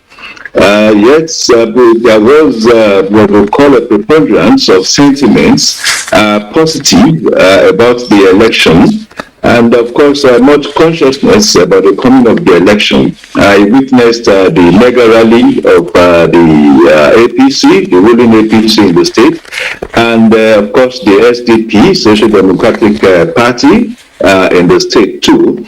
We were expecting the PDP to roll out the drums for their mega rally, but unfortunately and surprisingly too, that didn't hold. We expected that PDP would put up a good show too, to also mobilize its members. Well, on election day, 18th June, that was last Saturday, we experienced massive turnout early in the morning of the election. We, at least by 9 o'clock, had visited about 20 polling units across 3 local governments, and the turnout was very, very impressive. Right. Now, I think there was a thinning out of electorates later in the day, but mostly in the morning, the turnout was quite massive. Okay, fine. So many Nigerians have adjudged the election as one of the best in recent times. Not too many issues about failure of equipment. Yes, we did have a few of that, but it was taken care of.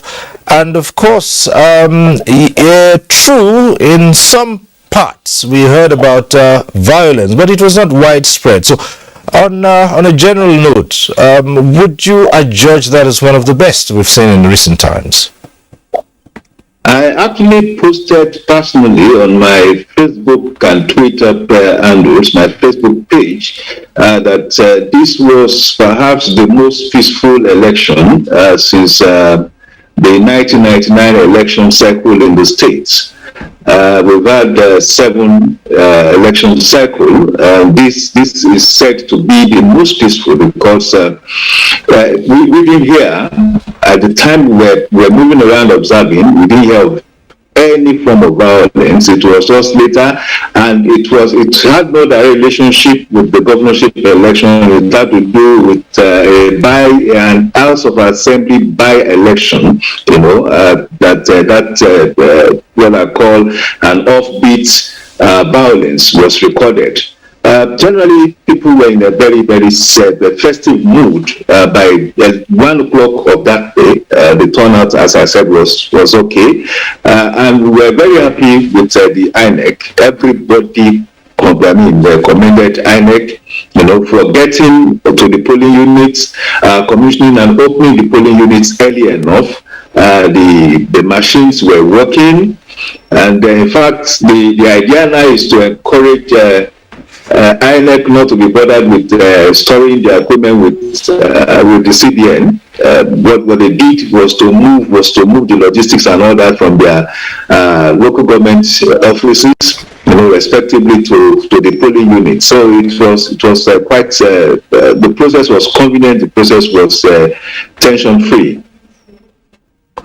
Okay, well, much as you have described it as one of the most peaceful and people have adjudged it as credible, there were still allegations, particularly about vote buying. Now, I'm asking you this. Did you see this take place? Vote buying. Some people have alleged that people were given as little as 5,000 naira to sway them.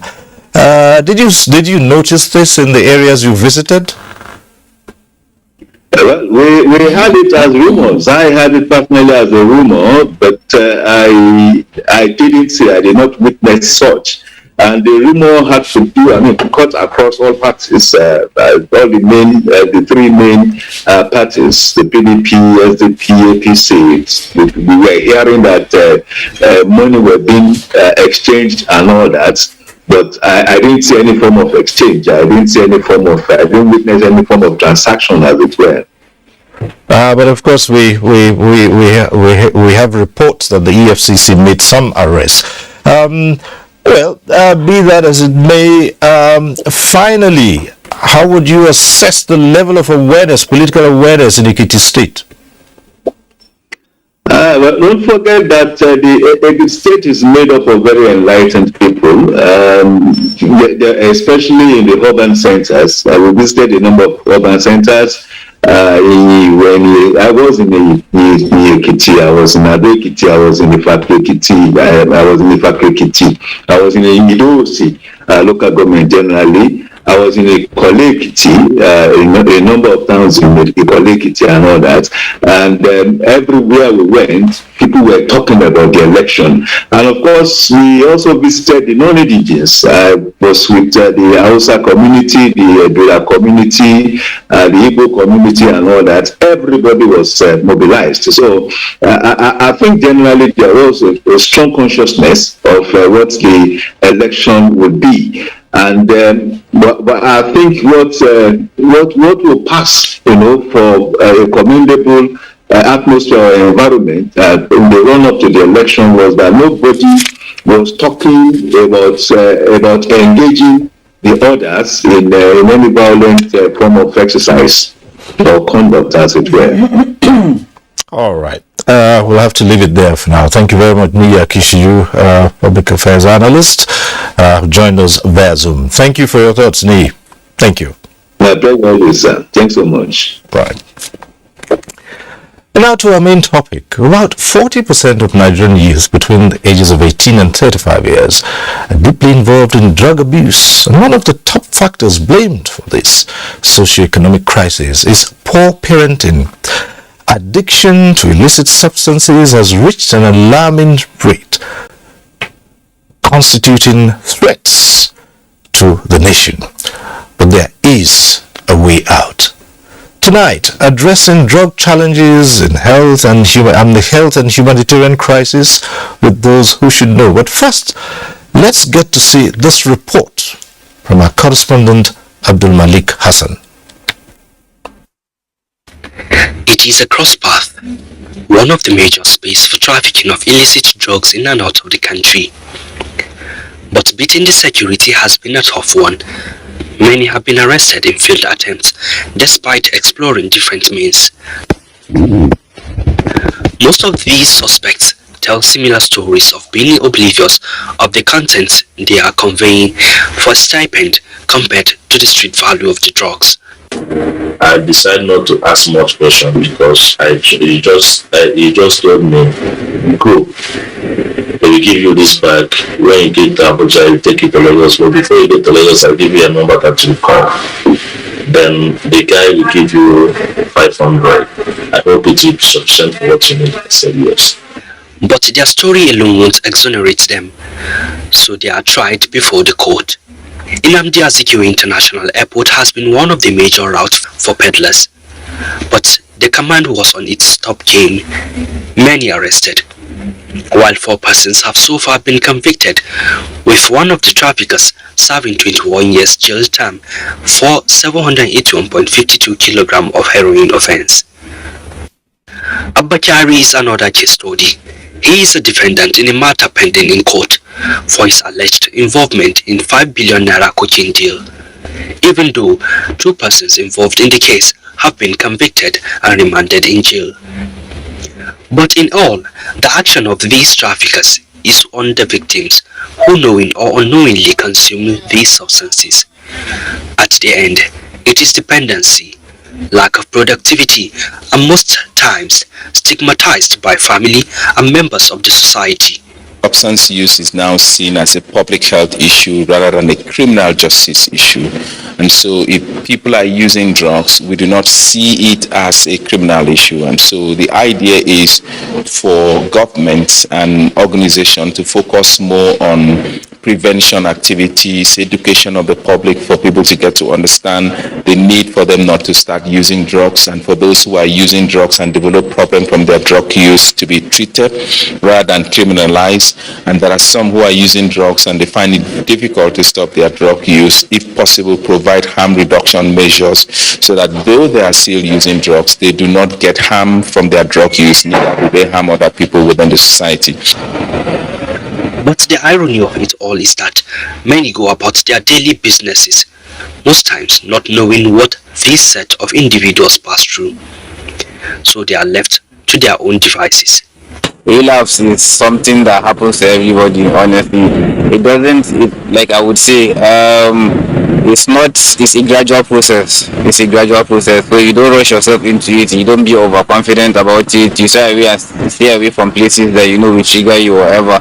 But relapse always comes to the people in different ways. It could be through withdrawal. Some people can't take the pain, some people will just be watching by where someone smokes and then it just triggers everything. But relapse is real. Some people don't believe in relapse, but it's real, honestly. However, NDLEA says a total of 17,647 offenders have been arrested from 2021 to the middle of 2022, and more than 154,667 kilograms of illicit substances seized within the first 6 months of 2022. The war against drug abuse, NDLEA reveals, is key to decent society with refined minds. Abdulmalik Hassan. That report sets the tone for tonight's discussion. Let's start off by introducing our guests. We'd like to welcome to this program Brigadier General Buba Marwa. He is Chairman, Chief Executive Officer, National Drug Law Enforcement Agency, NDLEA. Thanks for being with us tonight. Thank you. We're also joined by Dr. Oliver Stolpe. He is Country Representative, United Nations Office on Drugs and Crime, UNODC. Thanks for joining us tonight. Good evening. Thank you so much. Let me also introduce Chuks Akamadu, President, Center for Ethical Rebirth among Nigerian youths. It's a pleasure to have you join us. Thanks for being here, sir. Right. Good evening, Nigerians. All right. Well, at the appropriate time, you can get to be part of the discussion in the studio. When we get there, we'll reacquaint you with the procedure. But for now, let's start off this discussion. And we go to the Chairman, Chief Executive Officer of the NDLEA and say, well, sometimes you hear drug use, drug abuse, and you wonder, are they one and the same thing in this context we're referring to here? Drug use, drug abuse, do they constitute the same thing under this context? No. Right. Drug use is drug use as in English. When you need to take a drug, when there is prescription, right, that's drug use.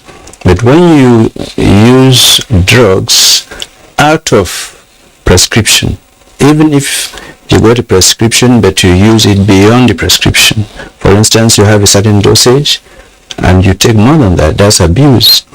If you use illicit drugs, substances like tramadol, over 100 milligrams, that is drug abuse. But under 100 milligrams, provided it is prescribed by a medical practitioner, that is normal drug use. So they are different. And when you abuse drug, the effect and potency reduces over time. And if you continue, then you run into a drug dependency situation, which in other words is drug addiction, in which you cannot even control the urge to consume drugs. So it's not the drug use that we're after, but the drug abuse. We want to control drug abuse. And of course, trafficking comes in here, where people move around illicit substances. You just mentioned tramadol, for instance, which has been placed on those drugs that are not permitted to be circulated, but you do see people bring in those drugs in. Now, we go to the other classified ones, the ones that people refer to as psychotropic substances, the use of marijuana, cocaine, and heroin. And this is all part of what society is facing today. Yes, and society is facing this crisis. Let's look at it from two sides. First, those who are dealing in it. There's huge amounts of money to be made. This is one business that is slush with money. So there's an incentive for people to be in the business. On the other hand, those who use it face a variety of reasons and causes. You mentioned one in the beginning of the program when you said poor parenting. But empirically, the largest, most severest cause is poverty. Incidentally, it's poverty, hunger, frustration, and people are trying to seek an easy way out, and so they use drugs. But there are other 1,001 reasons: lack of education, which you've mentioned, the issue of parenting. There are those people who were prescribed drugs, and after they get healed, they continue because they enjoyed the use of drugs. That's another area. There's so many reasons these people continue because they enjoy it. The peer pressure, you want to belong. You see your colleagues, students using it. You want to try it also. You've seen other people using drugs and they seem to be enjoying it. So let me try and see what is in this thing. So these are some of the reasons that compel people to use drugs. So you have the supply, which is those who are trafficking, they make money, and the demand, who are the consumers. And it is our job in the NDLEA to face the supply side and bring it down. Well, Mr. Chairman, if I might just quickly ask this, which is the bigger issue for Nigeria, this country? Is it the abuse of drugs, the trafficking in drugs, or, some would say sometimes it's just we're a transit point, and these drugs are brought in from other parts of the world, or they go through our ports to go to other parts of the world. But again, we do have increasing cases of addiction and even distribution and circulation within the country. Which would you say is the bigger problem with this country? It's balanced.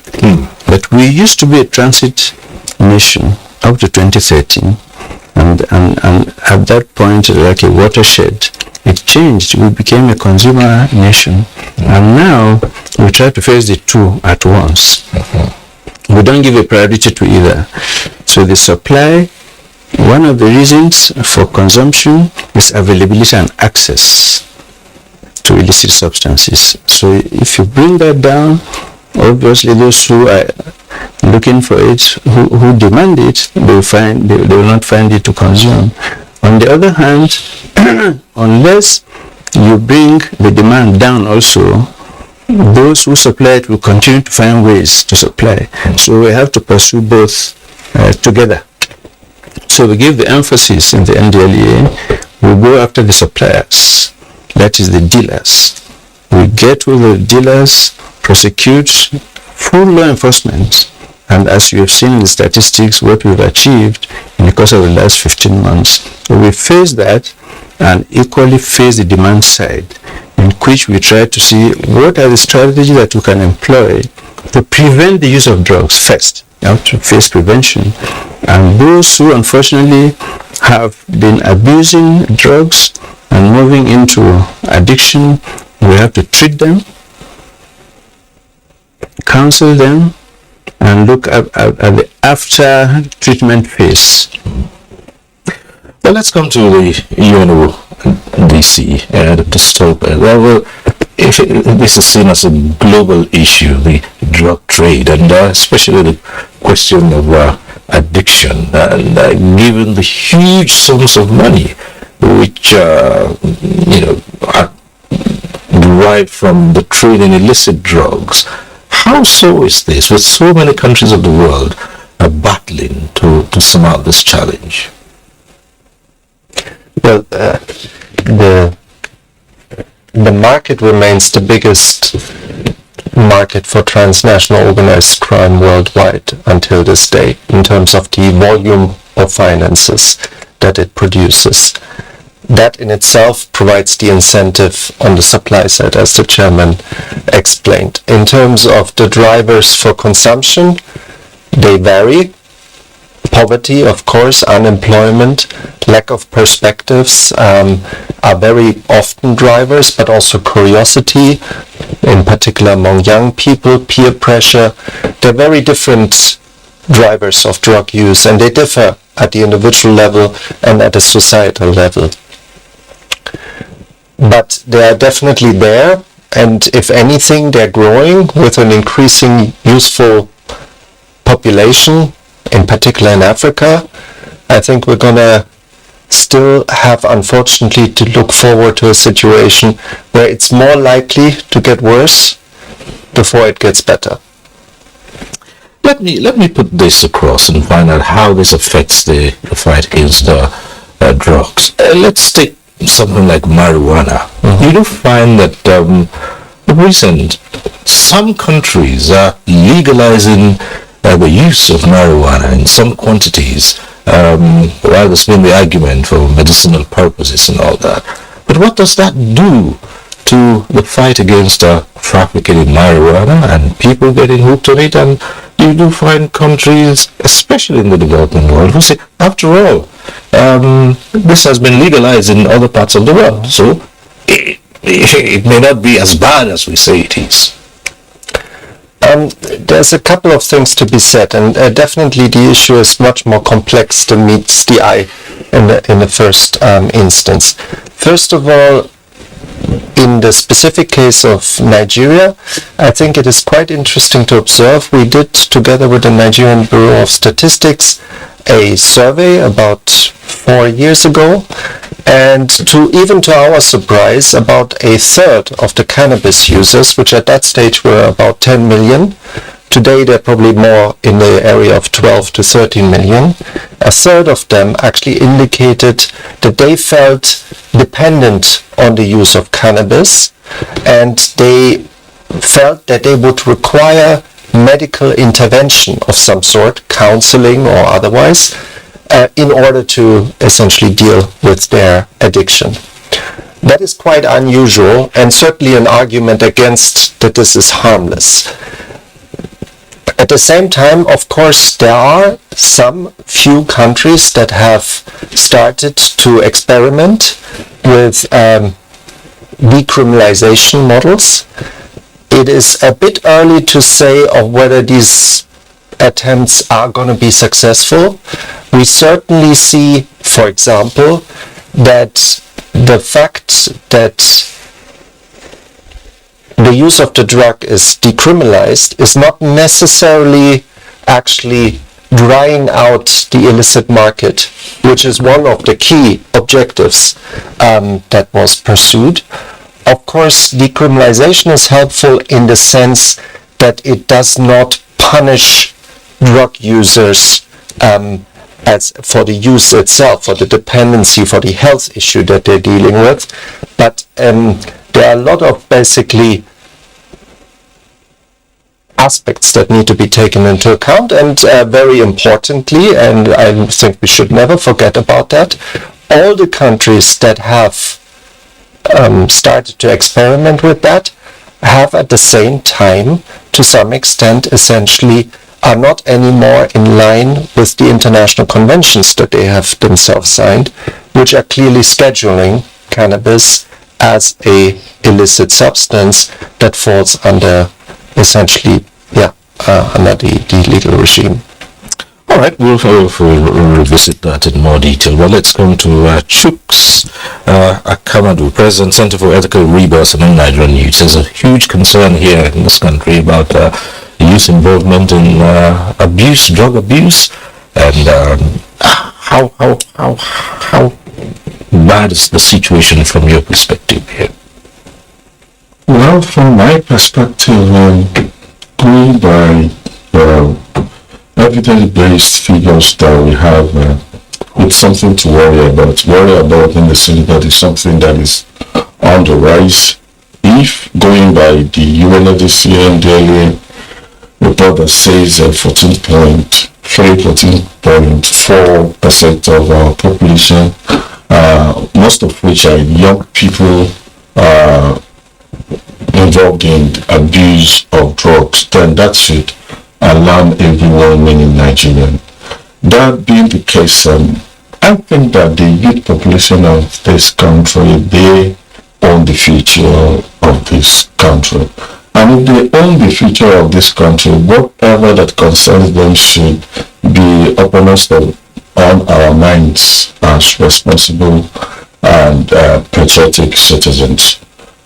We should begin to find out the reasons. Quite significant percentage of youth population being drawn to the vice grip of drug abuse, and find a way of addressing those socio-economic issues that make them vulnerable to the menace of drug abuse, so that from the demand side, we can actually curtail this. Like the chairman said, it's a good thing that the NDLEA is looking at both the supply side and the demand side, and doing quite a whole lot in that regard. But for me, I have always thought that the reason we have the supply side is because there is already market.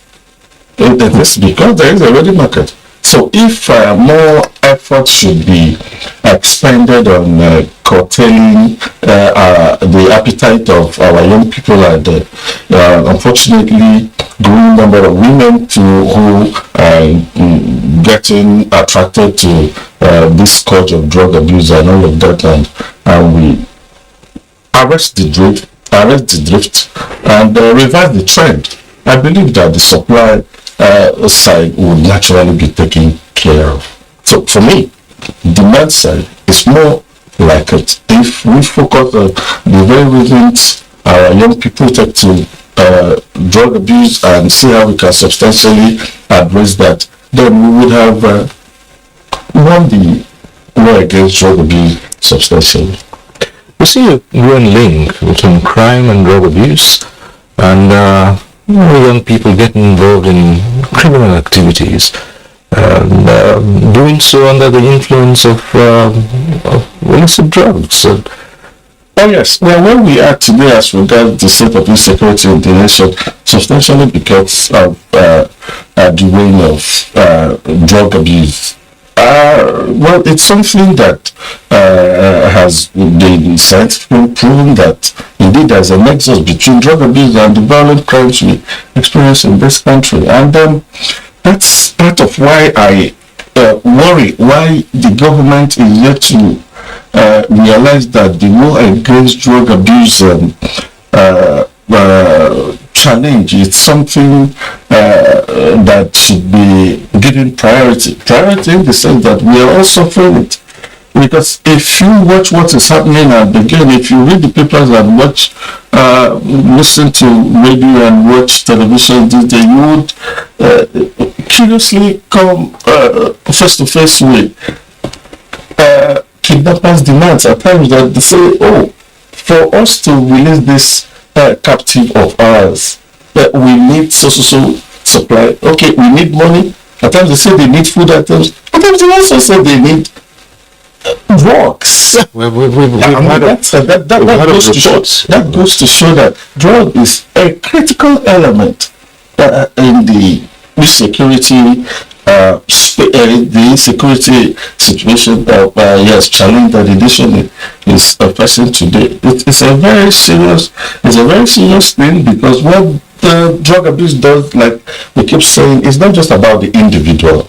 What it does, it compromises national security. Apart from the tension that it brings to bear on the family unit and all of that, you also find that the society is put in harm's way, because what the person does eventually is to constitute a nuisance, not just nuisance, but danger, potential danger to the society. So I really think that government should take the issues of drug abuse a lot more seriously, and then appreciate the fact that, come on, drug abuse and the spate of violent crime that we experience in this country, there are so many strains. The earlier we realize this and begin to tackle it with every fiber in our being, the better for us.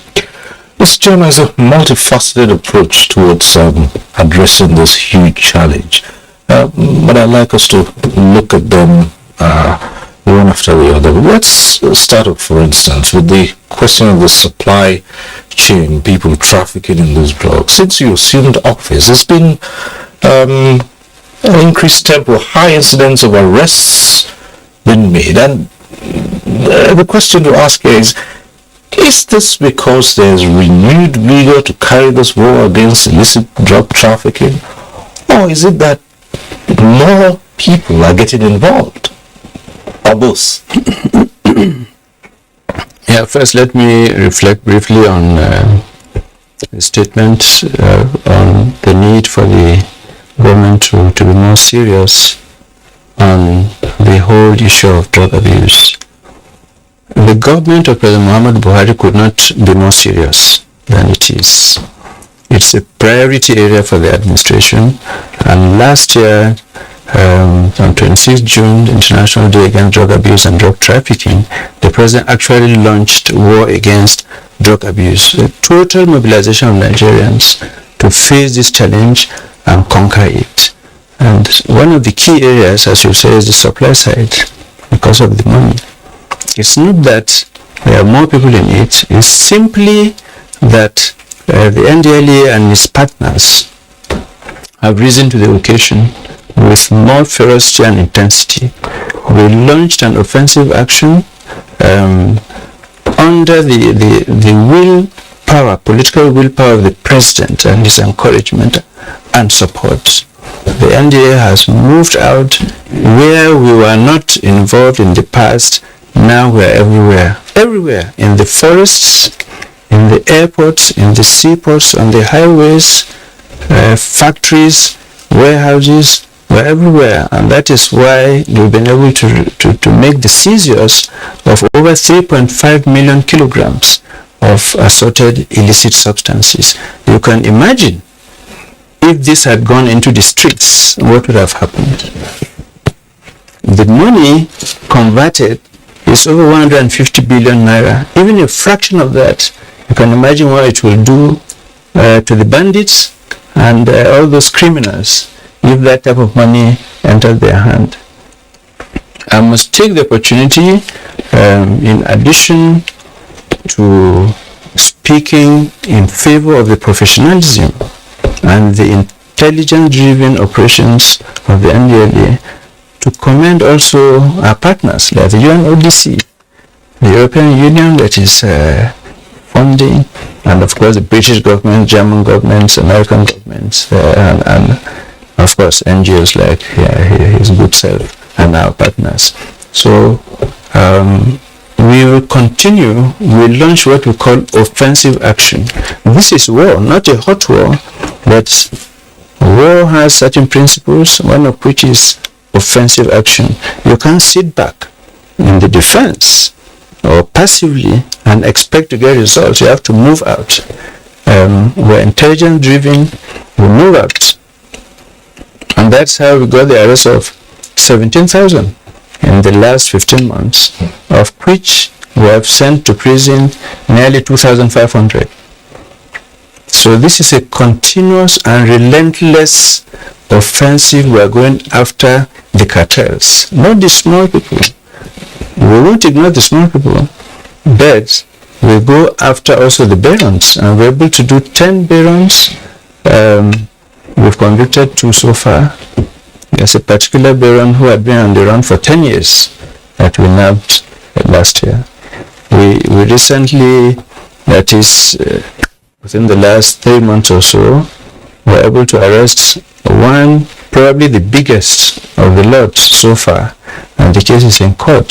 This gentleman is unbelievable. In 1 month, he imported 20 billion naira worth of tramadol, the banned tramadol, which is over 100 kilograms, with over 200 properties, this gentleman, over 100 accounts. And when we go and make the seizures and arrests and the law enforcement processes, we also make sure that the assets do not survive, because these people are prepared to do time in jail provided they go back after the jail sentence and make their property. So we don't allow that. We also go after the properties and assets and confiscate them for future through the government, sell them off through the government processes, and remit the money back to government. Well, we have a number of reports. That's in addition to the studio discussion here, and we'll take this very first one from Lagos.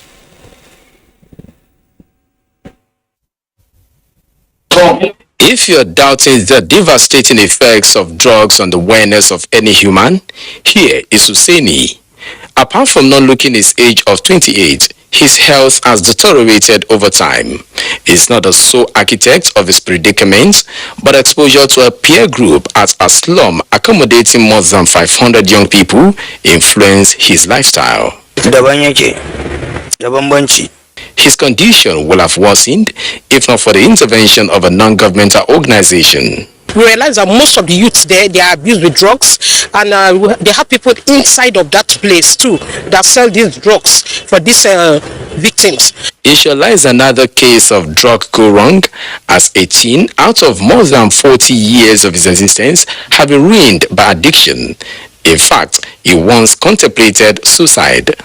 I lost everything. It's just like a last chance for me before God now help me. There are stirring statistics behind substance abuse globally, with Nigerians' prevalence rate put at 14.4%, an indication that about 15 million people are under the drug siege. The consequences are visible, especially now that there are new twists to substance abuse. Do you think that the kidnapping, the killing and everything cannot be traced to them? The rate of crime will be traced to those things. When during the Boko Haram thing, they got to a camp and found cartons and cartons of tramadol. Anybody who sees another person and shoots him must be feared by something. Although the National Drug Law Enforcement Agency, NDLEA, in partnership with other security organizations, is intensifying seizure of drugs and other illicit substances, but experts say rehabilitation should equally receive same energy. The rehabilitation center, especially Lagos State, I found that there is none that is owned by the Lagos State government. One of the challenges is also accessibility. Ability for people to access these services, and if they can access it, how affordable. They can't go to the private individuals. How many of them can pay 400,000 in a month? In private centers where you undergo, where you may be required to send your wards there for treatment, they might be calling some millions of naira for you. For people who cannot afford it, so many of them end up on the streets, which is most unfortunate. So we are very focused on the angle of prevention. Put it to check before it becomes a problem. One of the major facts of why we're not scoring success is stigma. Nobody wants to talk about the fact that my child has a drug problem because everybody was looking at them separate. Until we begin to change the paradigm and change our attitude towards it. Respondents believe a society free of drugs must be pursued by the family unit, while agencies should strengthen measures that forbid consumption, especially in the public space. In Lagos, Michael Olaleye. Very disturbing pictures we saw in that report, and One aspect one of the respondents talked about here was that parents, for instance, are not willing to come out and admit if their children or wards have a drug problem, and because of stigmatization. Now in your fight to also stem demand, how do you approach this issue? First,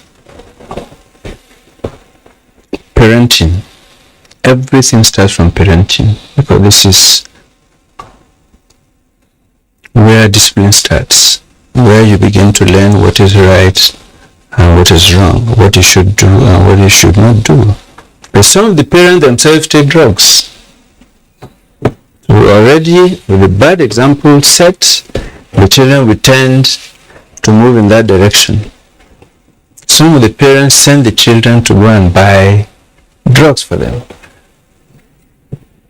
A boy or a girl one day will hide in the corner and say, let me taste this thing that I always buy for my parents, and from there they get hooked.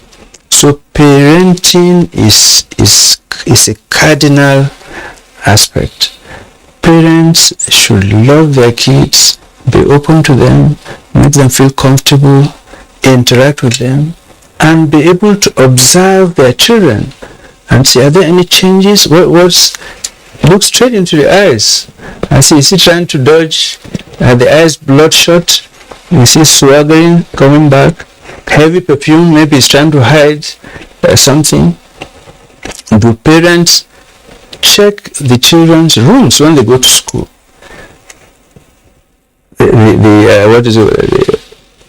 The mattresses, under the mattresses, the cupboards, any telltale signs, and do they sit honestly when there's something wrong, or they think there's something wrong and interact with the children, and do they ask for help? That's a question of stigma. We urge always that if you have malaria, you don't feel there's anything stigma, there's not a stigma, or diabetes is not a stigma. When they feel drug abuse, HIV used to be a stigma, but not anymore like before. So heavy advocacy out of the parents. Then the communities. The communities need to do a lot of work, because the streets and the communities is always the end effect of drugs. It comes down to the communities. But the communities know where the drugs, who sells drugs in this community, who are the consumers. So communities, the associations, the groups, the NGOs, they should work hard. Religious organizations, traditional institutions in the communities. You remember the Nkurumeri crisis in the southeast, which we are gradually getting hold of. The communities rose up to the occasion. This is what we continue to appeal across Nigeria, that community, the war against drug abuse is our own. We have to do it. We have to fight ourselves in the community. So it is very, very important. Then the school system.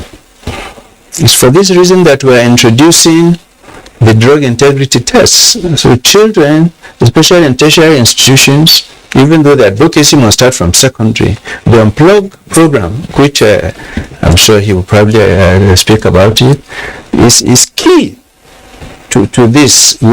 School children need to be taught within the curriculum about drugs and where they should stay away from it, both for the health reasons and also for society. The drug integrity test that we are speaking of for tertiary institutions, when you admit students, they must do the test and come with it. So if students know, I won't be admitted, I won't start with my colleagues. If I'm positive, they will stay away from drugs. When they are returning from vacations, the same thing. Then the media, obviously, has a very important role to play, as you know, in advocacy. We have to bring it out continuously so that it sinks into our children's heads that taking drugs, first of all, is harmful to your health. It's like you are killing yourself. The organs, the brain, behavior. So these are very important factors. It continues. Dr. Stoker, let's talk about UNODC's support in this fight, particularly in Nigeria, for instance, and the strategies being adopted. I know on the other side, the other global front, because of the huge resources and funds that accrue from illicit drug trafficking and the trade, there are cartels that are even forming alternate governments in parts of the world and holding agents of state to ransom. But here, what's the strategy for involvement and partnering here? Well, thank you for the question. We've been actually really partnering very intensively over the last 10 years in particular with the support of the European Union, been able to deliver almost 40 million US dollars worth of technical assistance in form of capacity building, training of NELA officers. About 3,500 officers underwent intensive training on intelligence-led investigations, on financial investigations, on interdiction methods. There has been a lot done on the treatment side. About 11 model treatment centers were built up with quality standards, again with capacity building training for the treatment professionals. We've also helped quite a number of NGOs to provide community-based drop-in counseling facilities. Some of them specifically focusing actually on the needs of women, because they face, as Barrister Chooks earlier mentioned, a much greater barrier when it comes to access, because stigma works very different with regard to male and female persons living with a drug dependency, and a lot on policy support and on research. I would say, I think, at least in my own assessment, probably the greatest achievement of all this support is actually that Nigeria today is really fully in line in terms of its policies and the various supporting documents, standard operating procedures, guidelines, and all the rest of it that are actually reflective of international good practice. It's a balanced approach that was fully embraced by the National Drug Control Master Plan, which was adopted about 6 months ago, and it really puts basically the entire approach to drug use on a three-pot, basically, where you have law enforcement, where you have treatment and care, and where you have prevention. Prevention, as the chairman mentioned, extremely important. We've started with the help of the Ministry of Education, but also about 5 state commissions of education that came on board recently, starting to roll out a school-based drug prevention program. Now, it's a little bit different from a lot of other things that are being done in the country and that are very good, but in our own assessment, what is important, we need to give these young people essentially the life skills to deal with the challenges that come along with essentially the exposure to the temptations to drug use, which means basically understanding yourself, understanding how you react under stress, how you react to peer pressure, and how you deal essentially with these kind of situations that may make you more vulnerable essentially to the use of drugs. And we did an impact assessment actually in the schools. There are almost 300 schools by now that have participated in this program, and with some quite encouraging results. Now, the challenge remains that about 300 schools that we reached so far, but there are 27,000 secondary schools in Nigeria, and they need to be reached. So it's really been, despite I think some positive, so to speak, outcomes, it's still been a drop in the ocean, and we need to invest both at federal level but also at state level considerably additional resources in order to really tackle this issue head on. And the preventive approach is absolutely critical at this stage, in particular with that youthful population that is so much more at risk than us, for example, as adults. Well, perhaps this is where the Center for Ethical Rebirth among Nigerian youths comes in with its own strategies, especially for the young population that are more vulnerable. We've seen kids in primary schools getting exposed to drugs. If we thought that tertiary institutions was confined to tertiary institutions, now we're seeing differently. So what are these strategies? Starting young and cutting across educational institutions, especially with youth organizations. Well, the truth is that before now, what I said before now, of course, I mean before the coming of the current leadership of NDLEA, they had a situation whereby drug abuse was becoming fashionable. It became some sort of a fad amongst young people. You find that children in primary, secondary schools don't delve into it because there is actually some compelling appeal. No, but just because their peers have successfully sold to them that, for you to be a WhatsApp person, for you to be the student or the young person about town, that you have to it's all of that. To get into that. Being a fan, and because they are vulnerable, there is the likelihood that they would go the way of their peers. Unfortunately, when we back on some school-to-school outreaches, we try telling them that if they take a critical look at those who do drugs, they will find that they're a negligible minority. But this negligible minority, however negligible they might be, they have a way of influencing the majority of them. So that's why you find young people taking to drug abuse, not because they actually want strong appeal that is easily recognizable. And you know how it happens? It usually comes with experimentation. They experiment from time to time. Then that's okay. From experimentation, you now become a casual user. Before you know it, you now walk through that path and find yourself being a habitual user. From being a habitual user, now you get hooked. So nobody actually voluntarily walks into the nest of drug abuse. So that's one area I think we should focus attention on, bolstering the self-esteem of our young people, letting them know at that formative stage that doing drugs does not in any way validate them. They need the support of the family, they need the support of the schools, they need the support of the society, they need the support of the religious institutions that they subscribe to, so as to weather the storms of that their young age, adolescents, and before they find themselves in the youth bracket. You need the support of all.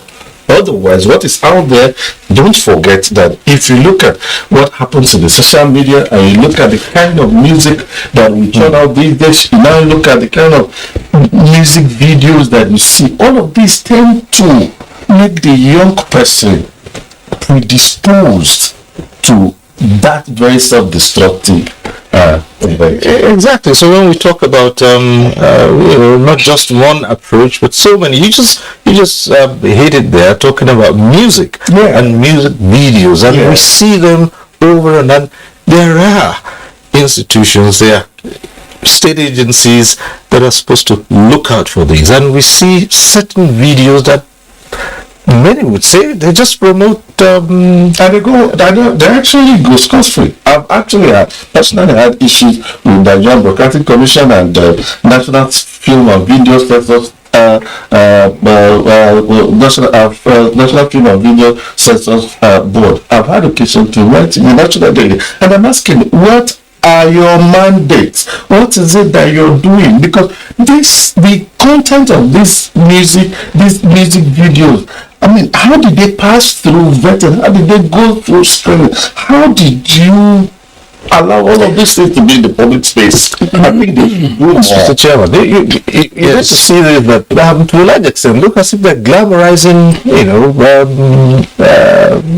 use and abuse of substances. That's true. I should mention that the NDLEA partners with some of the celebrities, both in the arts, music, with video artists and so on. We partner because youths copy from them. They are role models, and what they see from these people. So we partner and we continue to urge them not to depict this type of character that will show as if using drugs, is the in thing or is good and so on and so forth. At the same time, we tell them nobody will be spared among them. If they fall astray, we'll go after them. So it's both sides. Let me take the opportunity to make a small clarification, because I mentioned poverty as one of the causes of drug use. This is really not only applicable to Nigeria. In societies where there's dismal poverty, people tend to look for escape. No jobs, no money to buy food, and so on and so forth. You take the drugs, you don't feel hungry, you feel high, you feel good for the moment. It is for this reason that President Muhammadu Buhari, set up the policy to raise 100 million Nigerians out of poverty over the next 10 years. You may recall that there was a presidential advisory committee for the elimination of drug abuse a couple of years back, and it was one of our recommendations that certain macroeconomic measures need to be taken that will get to grips with the poverty, and I believe this is one of the fallouts. He mentioned the question of FAD, and do you know that in this same Abuja last month, hemp smokers, cannabis smokers, they actually threw a party in a hotel to celebrate, like a cannabis day. We arrested 200 of them and took them off and locked the hotel. But I should equally mention that the NDLEA is not out to arrest and prosecute everybody. We recognize those are our own guidelines, which I will not reveal tonight, or next week you'll find 20 more million smoking hemp. But what I'm saying is, in balancing, we know and accept that drug abuse gets to the point where he becomes a patient, he or she becomes a patient that needs help. So based on our own regulations, we know how to determine, do you need help or are you a criminal dealer? And for those that we classify even after the arrests and seizures, we sift, and those that need help, we don't prosecute. We actually send them to our own counseling centers, which we have in all the state commands. And we'll talk about those centers as well. But at this point, we'll take a short break. When we return, there'll be more on curbing the drug abuse menace. The phone lines will be open, and you can get to be part of the discussion in the studio. Just stay with us at NTA Tuesday Live. We'll be back shortly. Is affected by the circulation of illicit small arms and light weapons in our communities. Our beloved ones, breadwinners, farmlands and livelihoods are lost. Our homes are lost. Even young children are not left out. These weapons cause pains and sufferings, devastating our societies. It is our collective duty as every Nigerian stakeholder, religious or community leaders, traditional rulers or civil societies, and at every level of governance to work with security agencies to stop the proliferation of illicit arms. We must shun the trafficking or possession of illicit arms. We must reject any inducement to help in its transportation. We must report all suspected individuals or groups involved in the smuggling or stockpiling of small arms and light weapons or illicit arms to the nearest security agency for prosecution, as our government is very determined to end this menace. Let us come together and work for safe and secure Nigeria. This message is brought to you by the National Center Center for the Control of Small Arms and Light Weapons. The 157-kilometer Lagos-Ibadan Railway is the first double-track standard gauge railway to be built in West Africa. The Mobolaji Johnson train station is a masterpiece, an infrastructure that is gradually becoming an iconic building in Lagos State. The modern facilities put the station on a world map of train stations. Likewise, other new train stations across the country built to world-class standards. The train and its convenience is indeed an admirable effort, with commendations from Nigerians. This is a station that we have to commend the federal government for putting a beautiful face, empowering us in Lagos State, not only in economic and political arena. I can say that I'm really impressed with the infrastructures in place. Kudos to the Minister of Transportation. Kudos to the federal government. Truly, good things are coming out of Nigeria, and the federal government is deserving of all the applause.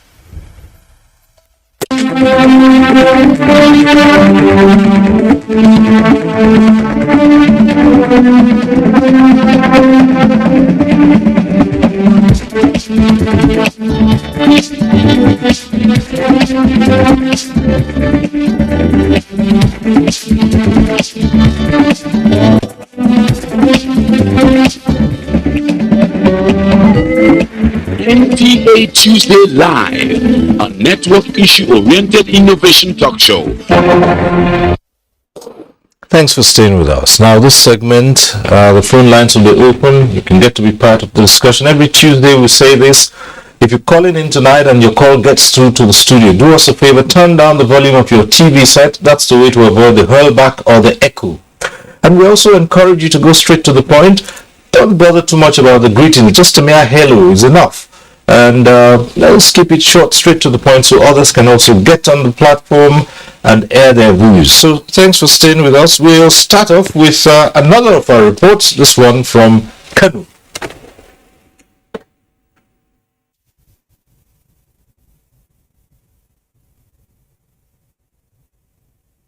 The National Drug Law Enforcement Agency, NDLEA, Kano Command, has in the last 3 months arrested 19 males and 8 female suspected drug traffickers for alleged smuggling of hard drugs into the state.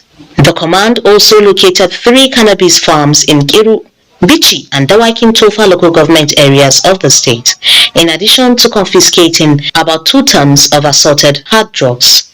The network of drug traffickers in the state is said to be vast and well organized as the perpetrators continue to devise new means of connecting with their clients.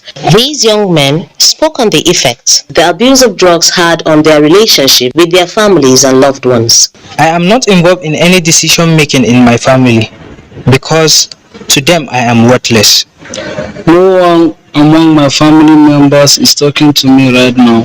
The NDLEA Kano State Command has received about 189 drug addicts for brief intervention and is at present housing only 28 clients for rehabilitation due to inadequate accommodation. The State Commandant of the NDLEA in Kano, Abubakar Idris Ahmad, says there's currently an influx of a drug called methamphetamine, popularly known as ice, and also an increase in the use of pentazocine injection, especially by women. It's becoming so rampant, and most of the times that we go out on operations, we used to get that. So my focus is seriously on that. And then apart from that, we have this issue of pentazocine. It is an injection. It finds its way into our homes. Now even our mothers at home, they seriously use that. Here's a look at some factors that lead to drug abuse and how to identify a drug user. Depression is also associated with use of drugs. A substantial number of people who use drugs are depressed, and they're using self-medicating themselves. By taking those drugs, they're trying to ward off their problems like difficulty in sleeping and worry. You notice changes, little changes from their normal behavior. If a person is an outgoing person and he starts being isolated, then maybe there's something going on down there.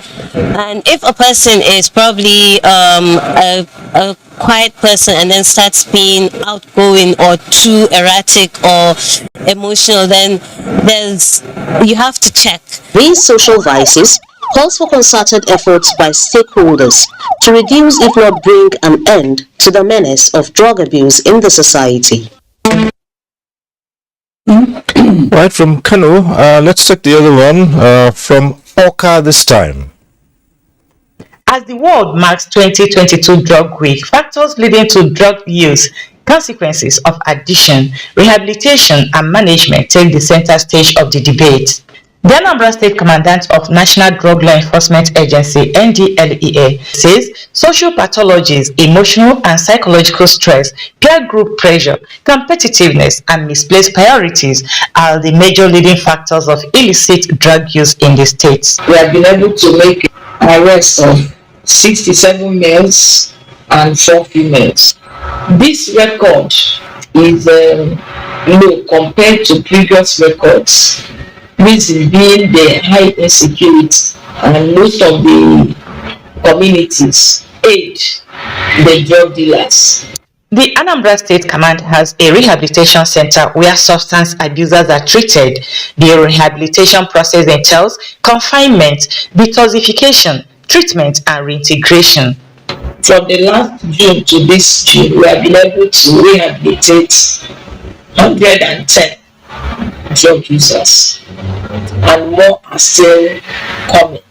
This drug, how it works is that it stimulates a part of the brain to release dopamine and then norepinephrine, or what they call noradrenaline, and serotonin. So it makes the people awake, alert, and improves their mood, gives them this high. Though I don't support the idea of flogging addicts, because that doesn't cure addiction. The society is decaying morally, decaying academically, decaying in terms of social and economic activities. The theme for this year's World Drug Week is addressing drug challenges in health and humanitarian crisis. Inoka, Udo Okurunkwachuku. Right, we've heard in those reports the NDLEA having rehabilitation centers, and you just mentioned that you have them all over the states. And what is the state of those centers, and who gets to go there, and what's been the response? And even of us, is it possible to really get an addict back to normal, if there's anything that can be so described? Let me start with the last question. Only a psychiatrist will answer that question. But from my interaction with them, addicts do get healed. A certain chunk of it, you manage it also, like you manage diabetes and hypertension. And still there is that small fraction that you're unable to treat. Now, we don't treat addicts in our centers. We're not qualified. We refer such to proper rehabilitation centers. There are unfortunately very few, a total of 33 in the country, governments, of which 11 are the model rehab centers. But in all our commands, we have counseling and quasi rehab centers. This is where we can address 80% of the drug abusers, because only 20% actually are sort of drug addicts. 20% of the drug abusers in the country. So 80% actually need counseling. And if we had more counseling centers down at the grassroots, that would drive the process even better. We have, within the last 15 months or so, counseled and rehabilitated over 11,000. Most of those that we arrest actually go for counseling. Most of them. And we have our guidelines where we will check those who come for help, and we determine if you just need, you are within our own purview, and we look after you for about 3 months up to 6 months, it depends. And those that we feel are beyond us, those are referred to rehab centers. That said, the government has recognized the death of rehab centers in the country, and is moving. I know that the Federal Ministry of Health has taken the decision for one more rehab centers in each of the states of the Federation. I also know that the state governments have agreed with the PASIDA report to do one per senatorial zone. So those areas equally, NGOs. The other day, I went to commission a full rehab center in Obomasho. There's another one coming up in Benue. So here and there, we continue to encourage communities and those well-to-do citizens to throw in their bit and do rehab center, because it is key and central. A lot of people need help, but there's nowhere to go. And the private rehab centers can be very expensive. 1 million naira a month, some of them, very, very expensive. I should now take the chance to mention that by the grace of God, Thursday next week, we will be commissioning a calling center, a help line, yes, which is on the same path of rehab. So who would take advantage of that? A call-in center? People would call in and... Yes, it's a toll-free number. In fact, it's 0800 10 20 30 40. That's we haven't commissioned it. We commissioned Thursday next week. Okay, so 0800 10 20 30 40. Anybody who needs help, especially those who feel stigmatized if they go and be seen entering a clinic, they can call. It's a toll-free line. We have psychotherapists, we have psychologists, and psychiatrists on the other end of the line, 24/7. This is an initiative which we believe will go a long way. It will guide people. We have cases in the middle of the night. We get calls from wives that their husbands are chasing them around, the house with a knife. We have parents whose children are chasing them because they didn't give them money to buy drugs, and so on. So this is a facility. We receive calls from such, we receive calls from people who actually need help. At the other end of the line, I said there's psychotherapists and so on. They get guidance, they get counseling, and we also receive calls from informers. Globally, this fight has been on, and it's likely to continue. Well, people devise newer means of moving around, particularly in the question of supply. And you talked about capacity building for the NDLEA. These trainings, we suppose they also include tracking funds which certainly would be moved around the world using laundering these drug money through all kinds of methods. Absolutely. I mean, as I mentioned, financial investigation was an integral part of many of the trainings that the NDLEA officers benefited from. We've also been increasingly looking not just at financial investigations, but very specifically asset tracing, using all sorts of methodologies, of course also working very closely with the Nigerian Financial Intelligence Unit, and of course then with other nations, because very often these funds move across the borders. They move into financial centers, into secrecy jurisdictions, and tracing them is quite a challenge. But there is also an increasing network across the world of dedicated law enforcement entities that are working collaboratively in order to basically secure these funds, seize these funds, confiscate these funds, and take them out of the reach of the criminals. When you talk to young people and perhaps interact with their parents, and we saw that in one of our reports, signs to watch out for, either your child or ward may be doing something untoward. Yes, we have the calls coming through right now. Yeah.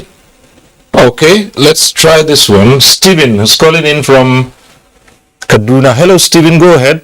Let's hear you. Yes, my name is Reverend Stephen Ibrahim. I'm calling from Kaduna. Okay.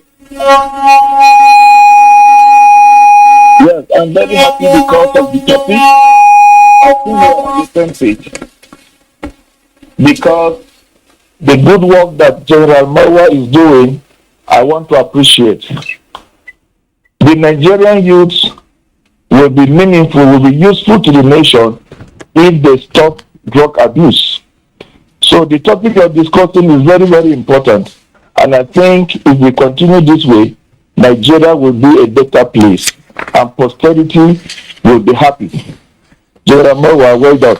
God bless you.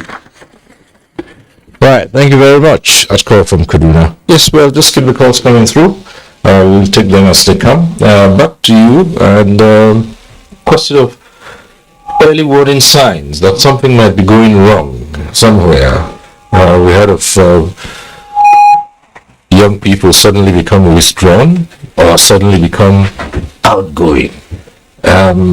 Change in the mode of dressing, and sometimes the kinds of music they listen to, and at other times the mode of dressing, telltale signs. Yes, this takes us back to the issue of responsible parenting that Chairman talked about earlier. And for me, responsible parenting at this time means being eternally vigilant. You have to keep an eagle eye on your children and your words. And it's only when you do that with that sense of purpose that you'll be able to observe unusual behavior around them. If you do not deliberately watch out for those things, it's very likely that such things could be happening under your nose and you wouldn't observe them. So it means that as we speak, that parents should realize that things have changed. Yes, you can ask your child, do this or don't do this, and you take a walk. Your child has a device called telephone, a smartphone in his hands. The moment you step out, like you said, the music he or she listens to and the messages that keep streaming in and all of that could, in that space, within that space of time, wash away whatever admonition that you have left with that child. So that was why I talked about being entirely vigilant. We need to keep an eagle eye on our children and on our words, knowing full well that if anything goes wrong, we will be the primary victims of adulting. And back to the phones, we have Wilson, right? Yes, Wilson calling in from Abuja. Hello, Wilson, go ahead.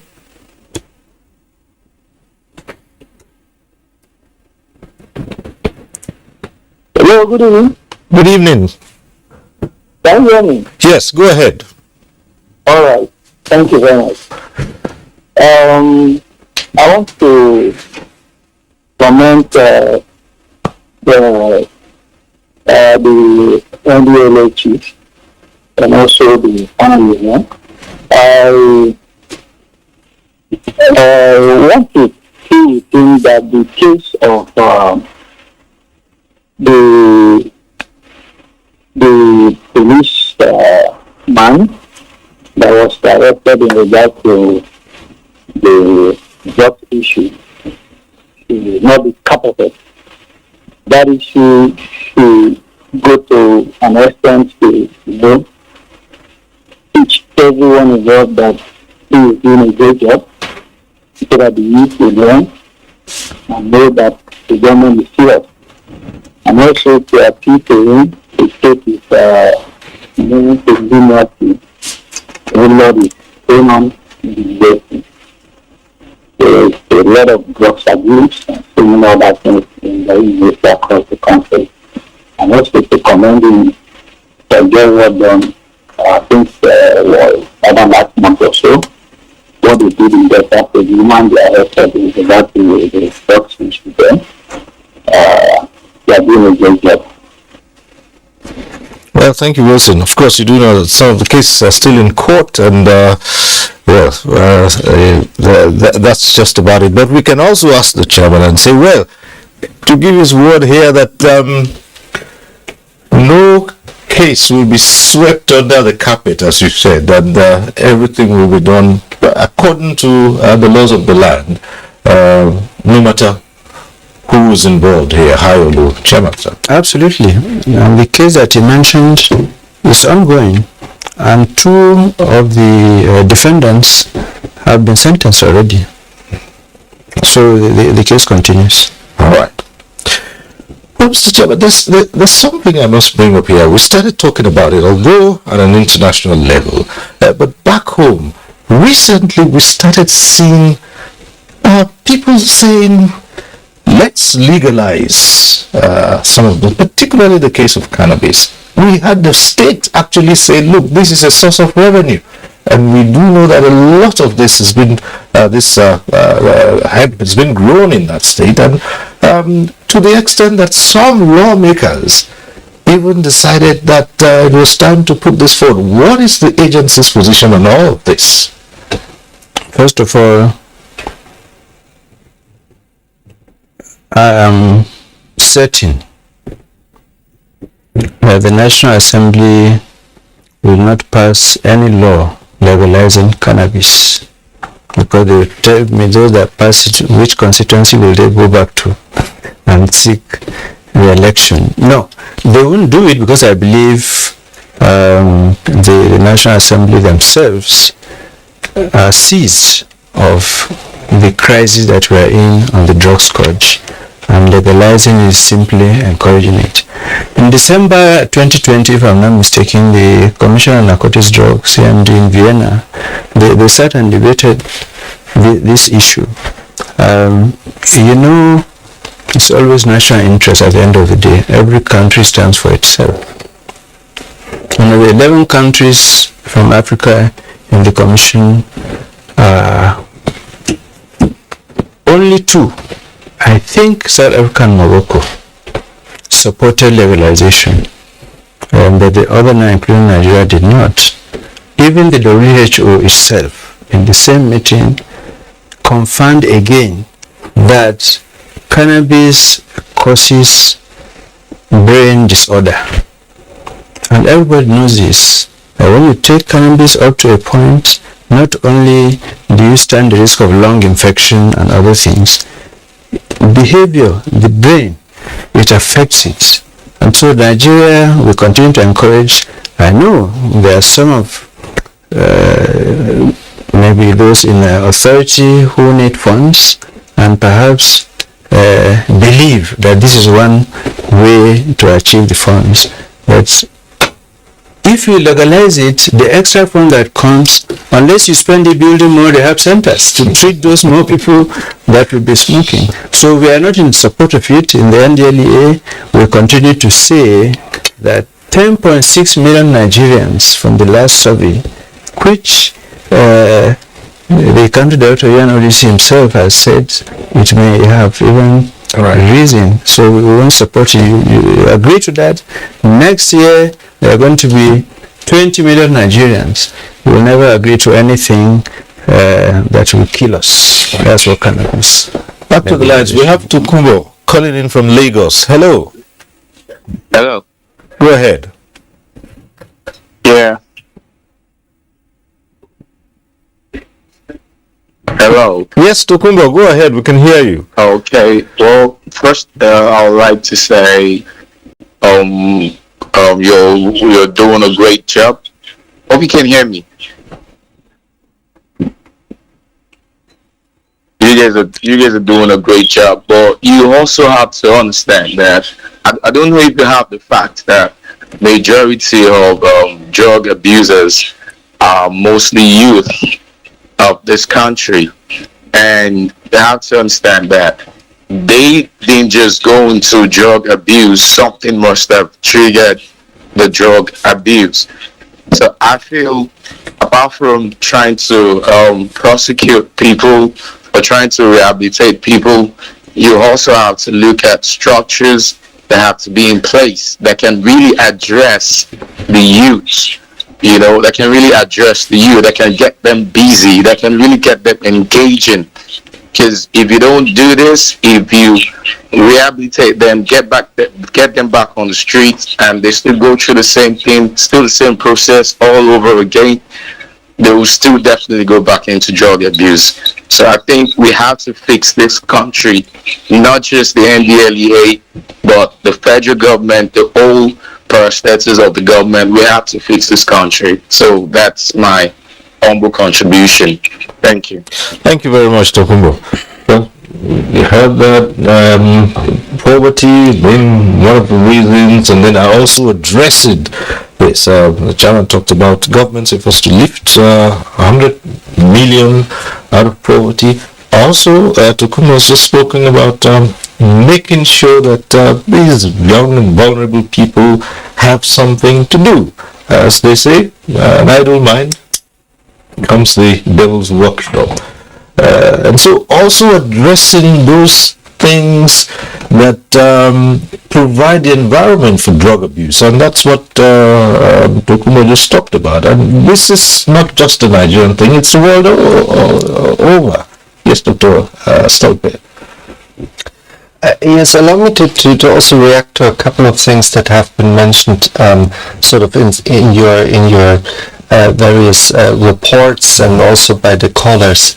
Now, first of all, something that Barrister Chooks mentioned earlier, the issue of how we address these issues in family is really critical. And we have actually divided some very basic information materials exactly to help families, to help parents of how to talk with their children about drugs. That's not an easy topic, especially if there's not like a specific occasion already that triggers that conversation. You want to approach that conversation in a hopefully very informed and unemotional way and in an effective way, so that you're not actually triggering even curiosity by addressing it. So there are some basic information materials that have been developed together with the NDLEA and other health professionals and educational professionals that are available through our website. I think also the call center will be a very important source for this, exactly for families, because I expect there will be a certain portion of drug users calling, but I think you will have even more callers from friends, from families that don't know how to deal with the situation, and they need that help because they're really the first responders, even more than the health professionals, to help people. Something that one of the callers mentioned, very important, which is basically alternatives to incarceration. The chairman already is practicing, he didn't want to reveal too much, but is already practicing certain diversion techniques. I think it is very important that especially small quantity users are first and foremost dealt with and helped to deal with their use, with their addiction possibly, and to do that in the context of the criminal justice system. So basically that instead of convicting them, for example, for serving a jail time, which probably is only going to make things worse, is actually to get them immediately into counseling.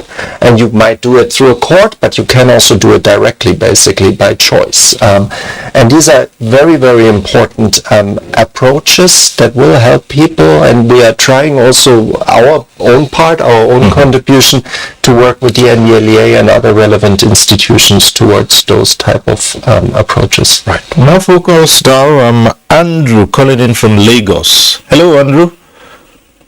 Yeah, good evening. Andrew is my name from River State. I greet the honorable guest you have there. You guys are doing a great job. I quite appreciate it. Yeah. I'm a youth.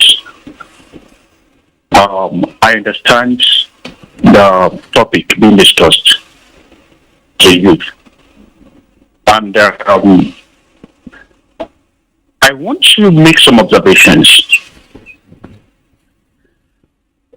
As pointed out by one of the discussants here, because of this problem, is one thing we really need to critically address the cause of this drug abuse, substance abuse we're talking about. What is the origin? How does it come up?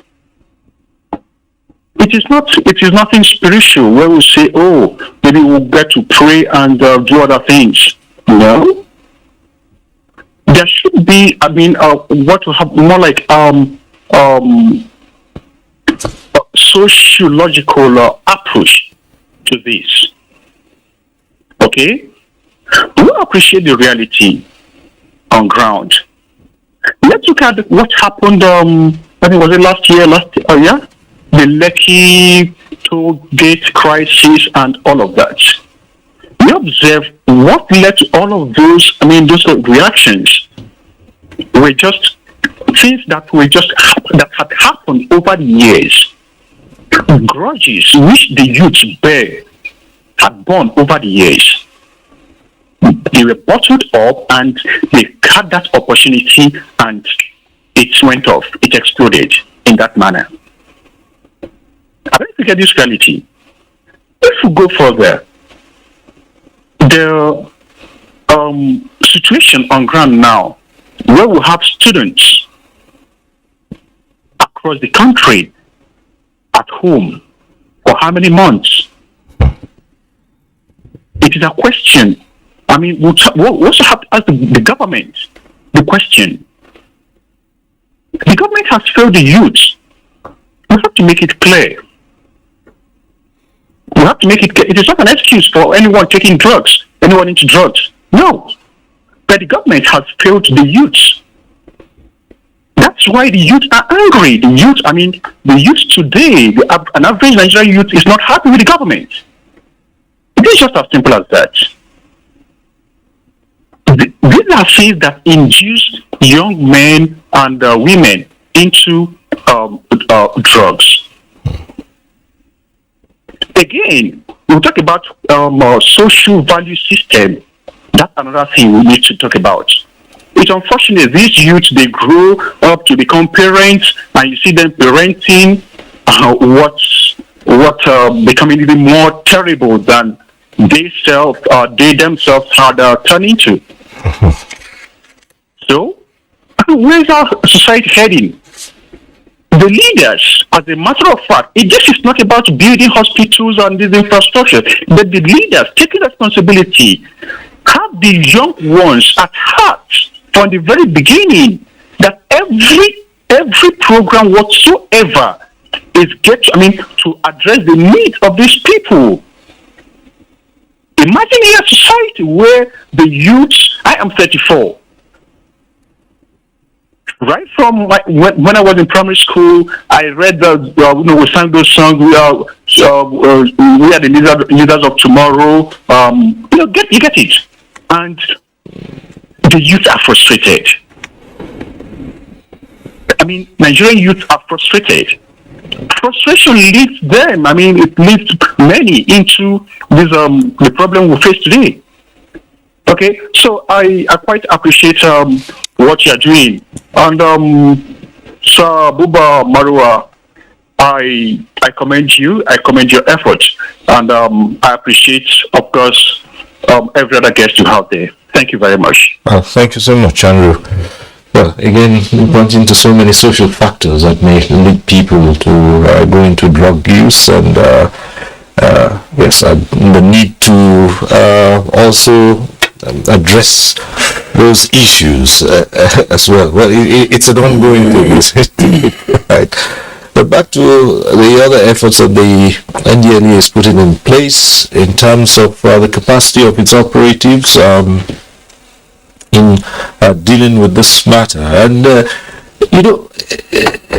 General, let me put this across. There are so many skeptics in our society today. And they look at it and say, oh, well, yes, the agency may be fighting this headlong now, but how are we sure that the officers are not compromised? Seeing the huge funds that fly around.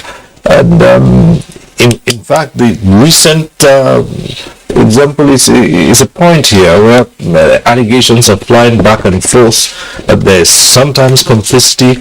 What's the agency doing to firm its own, put its own house in order? Thank you. all drug enforcement agencies in the world continue to face this challenge of offers, temptations, and so on and so forth. But we have taken certain steps which are evident. Even the case of the policeman that was mentioned, one could have accepted the offer at that time. What was the offer? He collected the drugs from the criminals and offered to share it with the NDLEA officers. We had an officer who won a National Merit Award this year from the president because of this type of situation. We had a case of another offer from a baron in Brazil. The drugs were seized and they made the offer. They reported it to me and I directed them to play the game. And we received a certain component of it and encouraged him to come and give the balance, and he arrived and he was nabbed. So we in the NDLEA have professionalized and motivated the men, and they are definitely at this point above this offer. That's why we're making this kind of successes. We also have a chairman's monitoring unit. This is a unit that, should I say, cleans all the commands. At their discretion, they have their own contacts. Nobody knows who their contacts are within the commands, and their informants. So if you try to cut a deal, we will know, and you will be in for it. They move, they check the exhibits, they make sure the exhibit keepers keep the correct records. We check the prosecution, the cases. Which are the cases? How are they moving in court? Is there any slowdown? So everybody now is sensitized, and we have risen above the challenge, I'm happy to say. All right, yeah. Well, I was going to react to what the last caller said as regards those factors that dispose the young people of Nigeria to drug abuse. Well, it's a two-way thing, really. I wouldn't, yes, we are sympathetic to those who are already hooked on drugs. We show empathy because we recognize them not as criminals but as victims, so to speak, or patients, more appropriately put. But again, we should not excuse such vices in our society. There is no perfect society in the world. There has never been a perfect society right from creation till death. If a young person says, oh, it's because I don't have a job, that's why I am doing drugs, such person should also look around to find that there is a peer of his or hers, or two peers of his or hers, that are turning such seeming adversity into opportunity. During the lockdown, so many young people took that as an excuse to indulge in drug abuse. And yet, there were those who saw the lockdown as an opportunity to look inward and begin to make the most of their inherent talents given to them by God. Some of them realized that they had the talent to sing. Some of them realized they had a talent to sew. Some of them realized that they could do so many things. So the young people, whilst we, of course, our hearts go out to those who are already hooked on this. But the young people should also realize that they owe it a duty to themselves. Individually, it is in their enlightened self-interest to ensure that they do not allow the pressures in the society to push them to things that will eventually ruin their future, because what is at stake really? It is their future. So they owe it a duty to jealously guard their future by ensuring that they rise above the temptations of this present time and make sure they turn out to be very worthy ambassadors of their respective families. I think that should be just to add to that, the government of President Muhammadu Buhari has demonstrated capacity in the matter of drug abuse facing up to the challenge. Of recent, there's no government that has stood up to this challenge. If you remember, in 2018, it set up a presidential advisory committee for the elimination of drug abuse and urged that committee to get to the bottom of why are we having this drug scourge and how can we deal with it.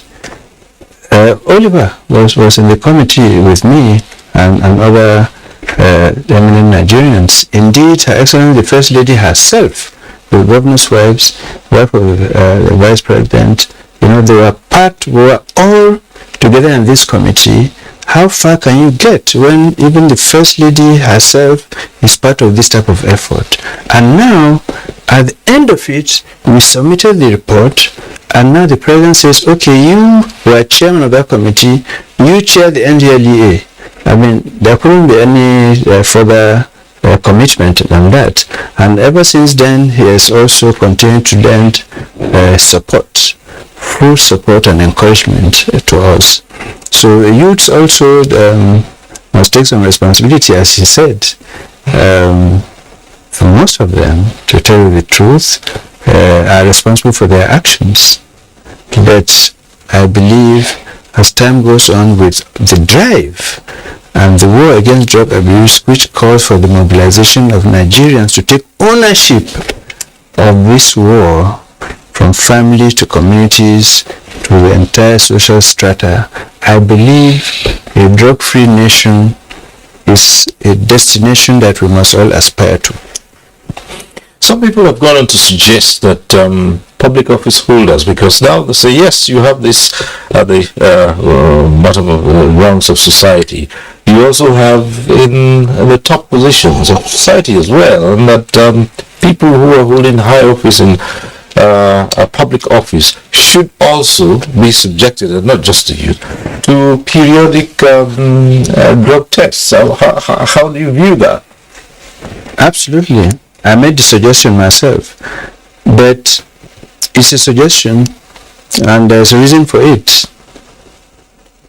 Positions in government or positions at high levels, even in private sector, these are positions of responsibility, and you must be accountable for the resources that you hold. And you, if you are already a drug user, abuser, or an addict for that matter, you would soon fritter the money off on heroin and methamphetamines and so on. That's one leg of it. The worst is that you won't have the capacity to manage and take the right decisions because you'll be irrational in behavior. So that was why we made the suggestion that before getting senior appointments, even in traditional rulership, in Kano State, they do that. If you are going to get any appointment from the government, any, including a traditional institution, you must be drug negative. And the same way we are also pushing that even before marriage, we would like the bride and groom to tender certificates that are negative. Why not? We do that for HIV and genotype. And if you put the question before any Nigerian, would you like your daughter to marry a drug addict? Nobody will accept. So why take the chance? It's 5,000 naira. You do it and you know for a fact. And if the spouse is positive, it does not cancel the marriage necessarily, but it shows that you need treatment. Instead of getting worse, you get better before you get married. So these are not joking matters, because once children are out of school, they get jobs, the next thing is marriage.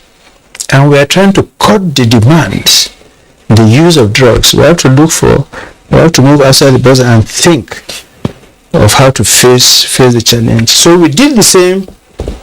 I made the same suggestion for politicians. Some of the political parties were in support, others were not. But it was made in good faith.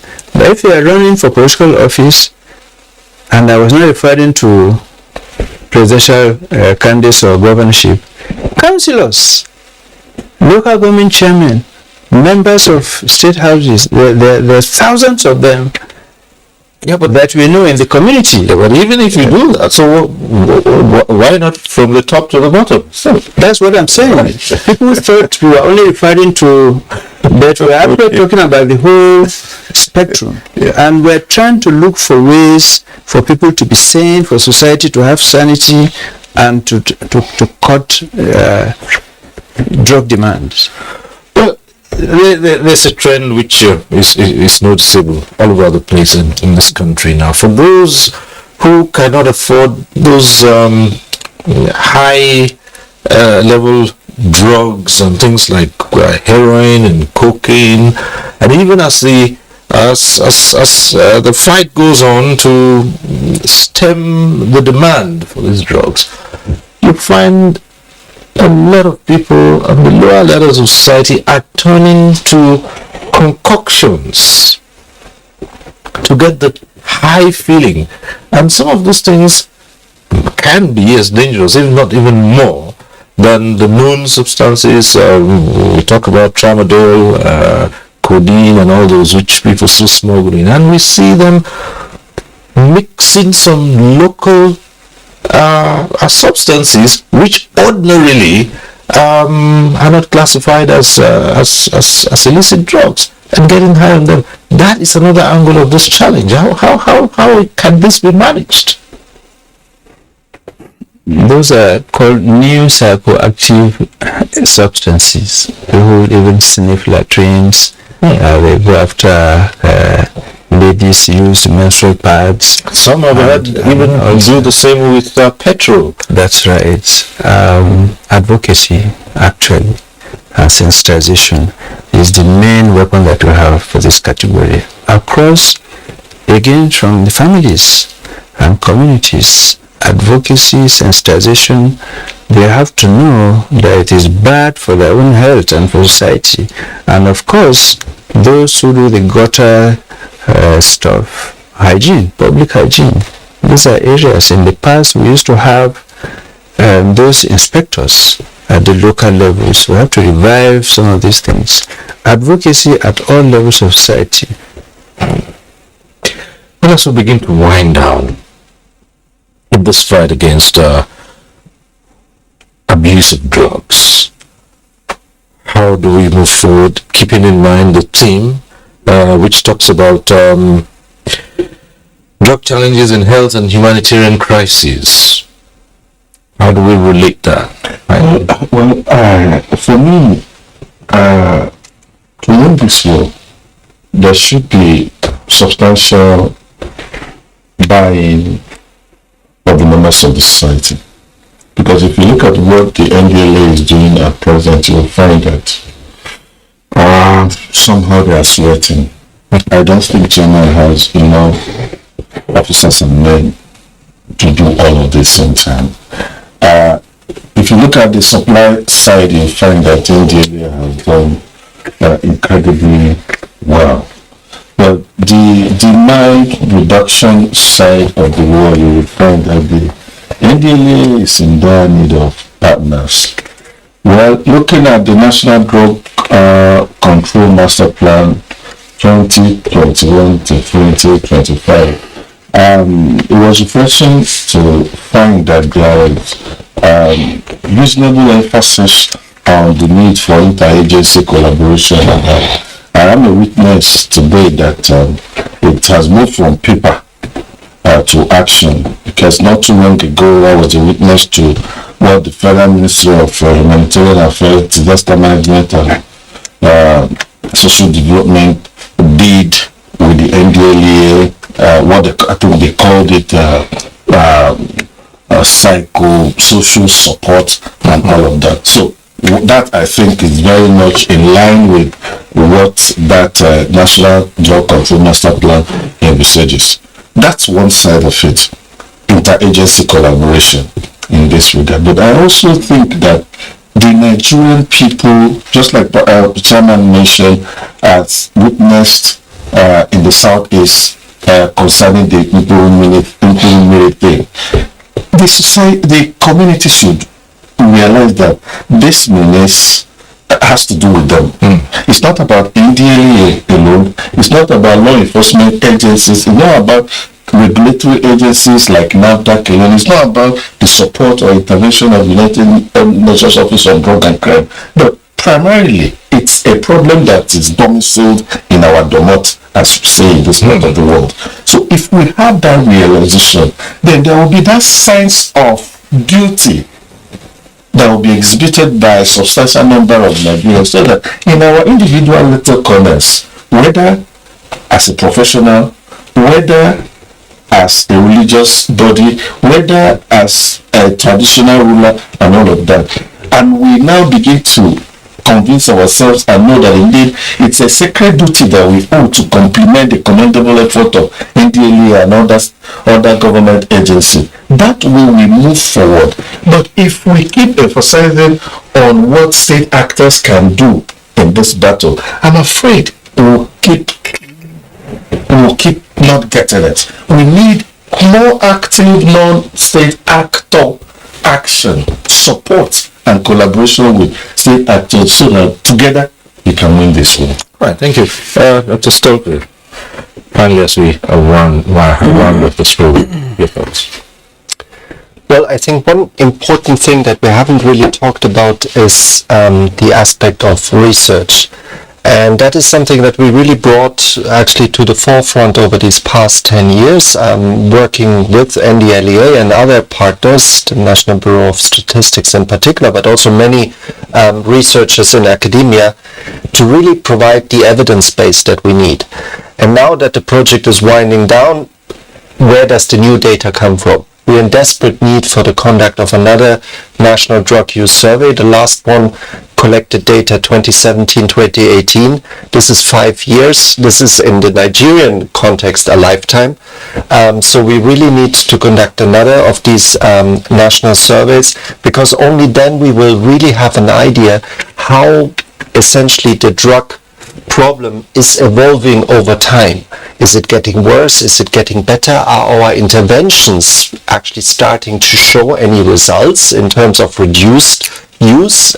Can we see specific changes that we need to react to? For example, the use of drugs by women and girls.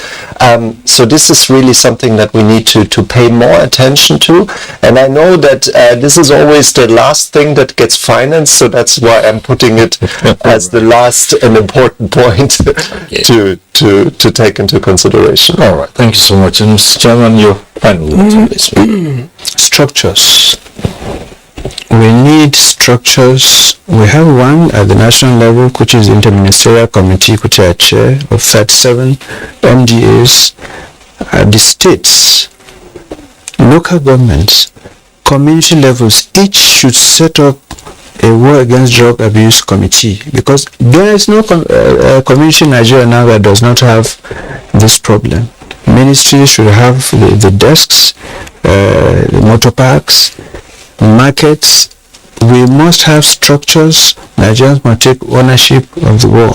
We in the NDLEA will continue to do our best towards achieving the goals of our mandate, to deny availability and access to illicit substances. We recommend more stakeholders to be involved, to put their hands and do more rehab centers, counseling centers for our people. And just a little point here, which the gentleman asked about government. Government can't do everything.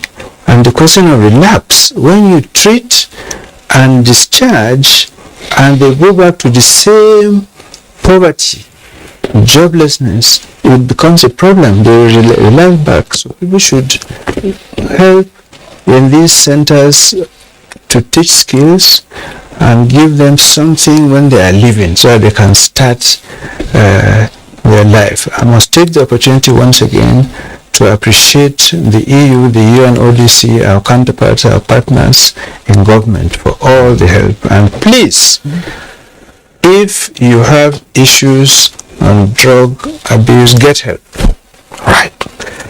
Ladies, on that note, we'll leave this conversation and say thank you very much to Brigadier General Buba Marwa, Chairman, Chief Executive Officer, National Drug Law Enforcement Agency. It's been interesting talking to you.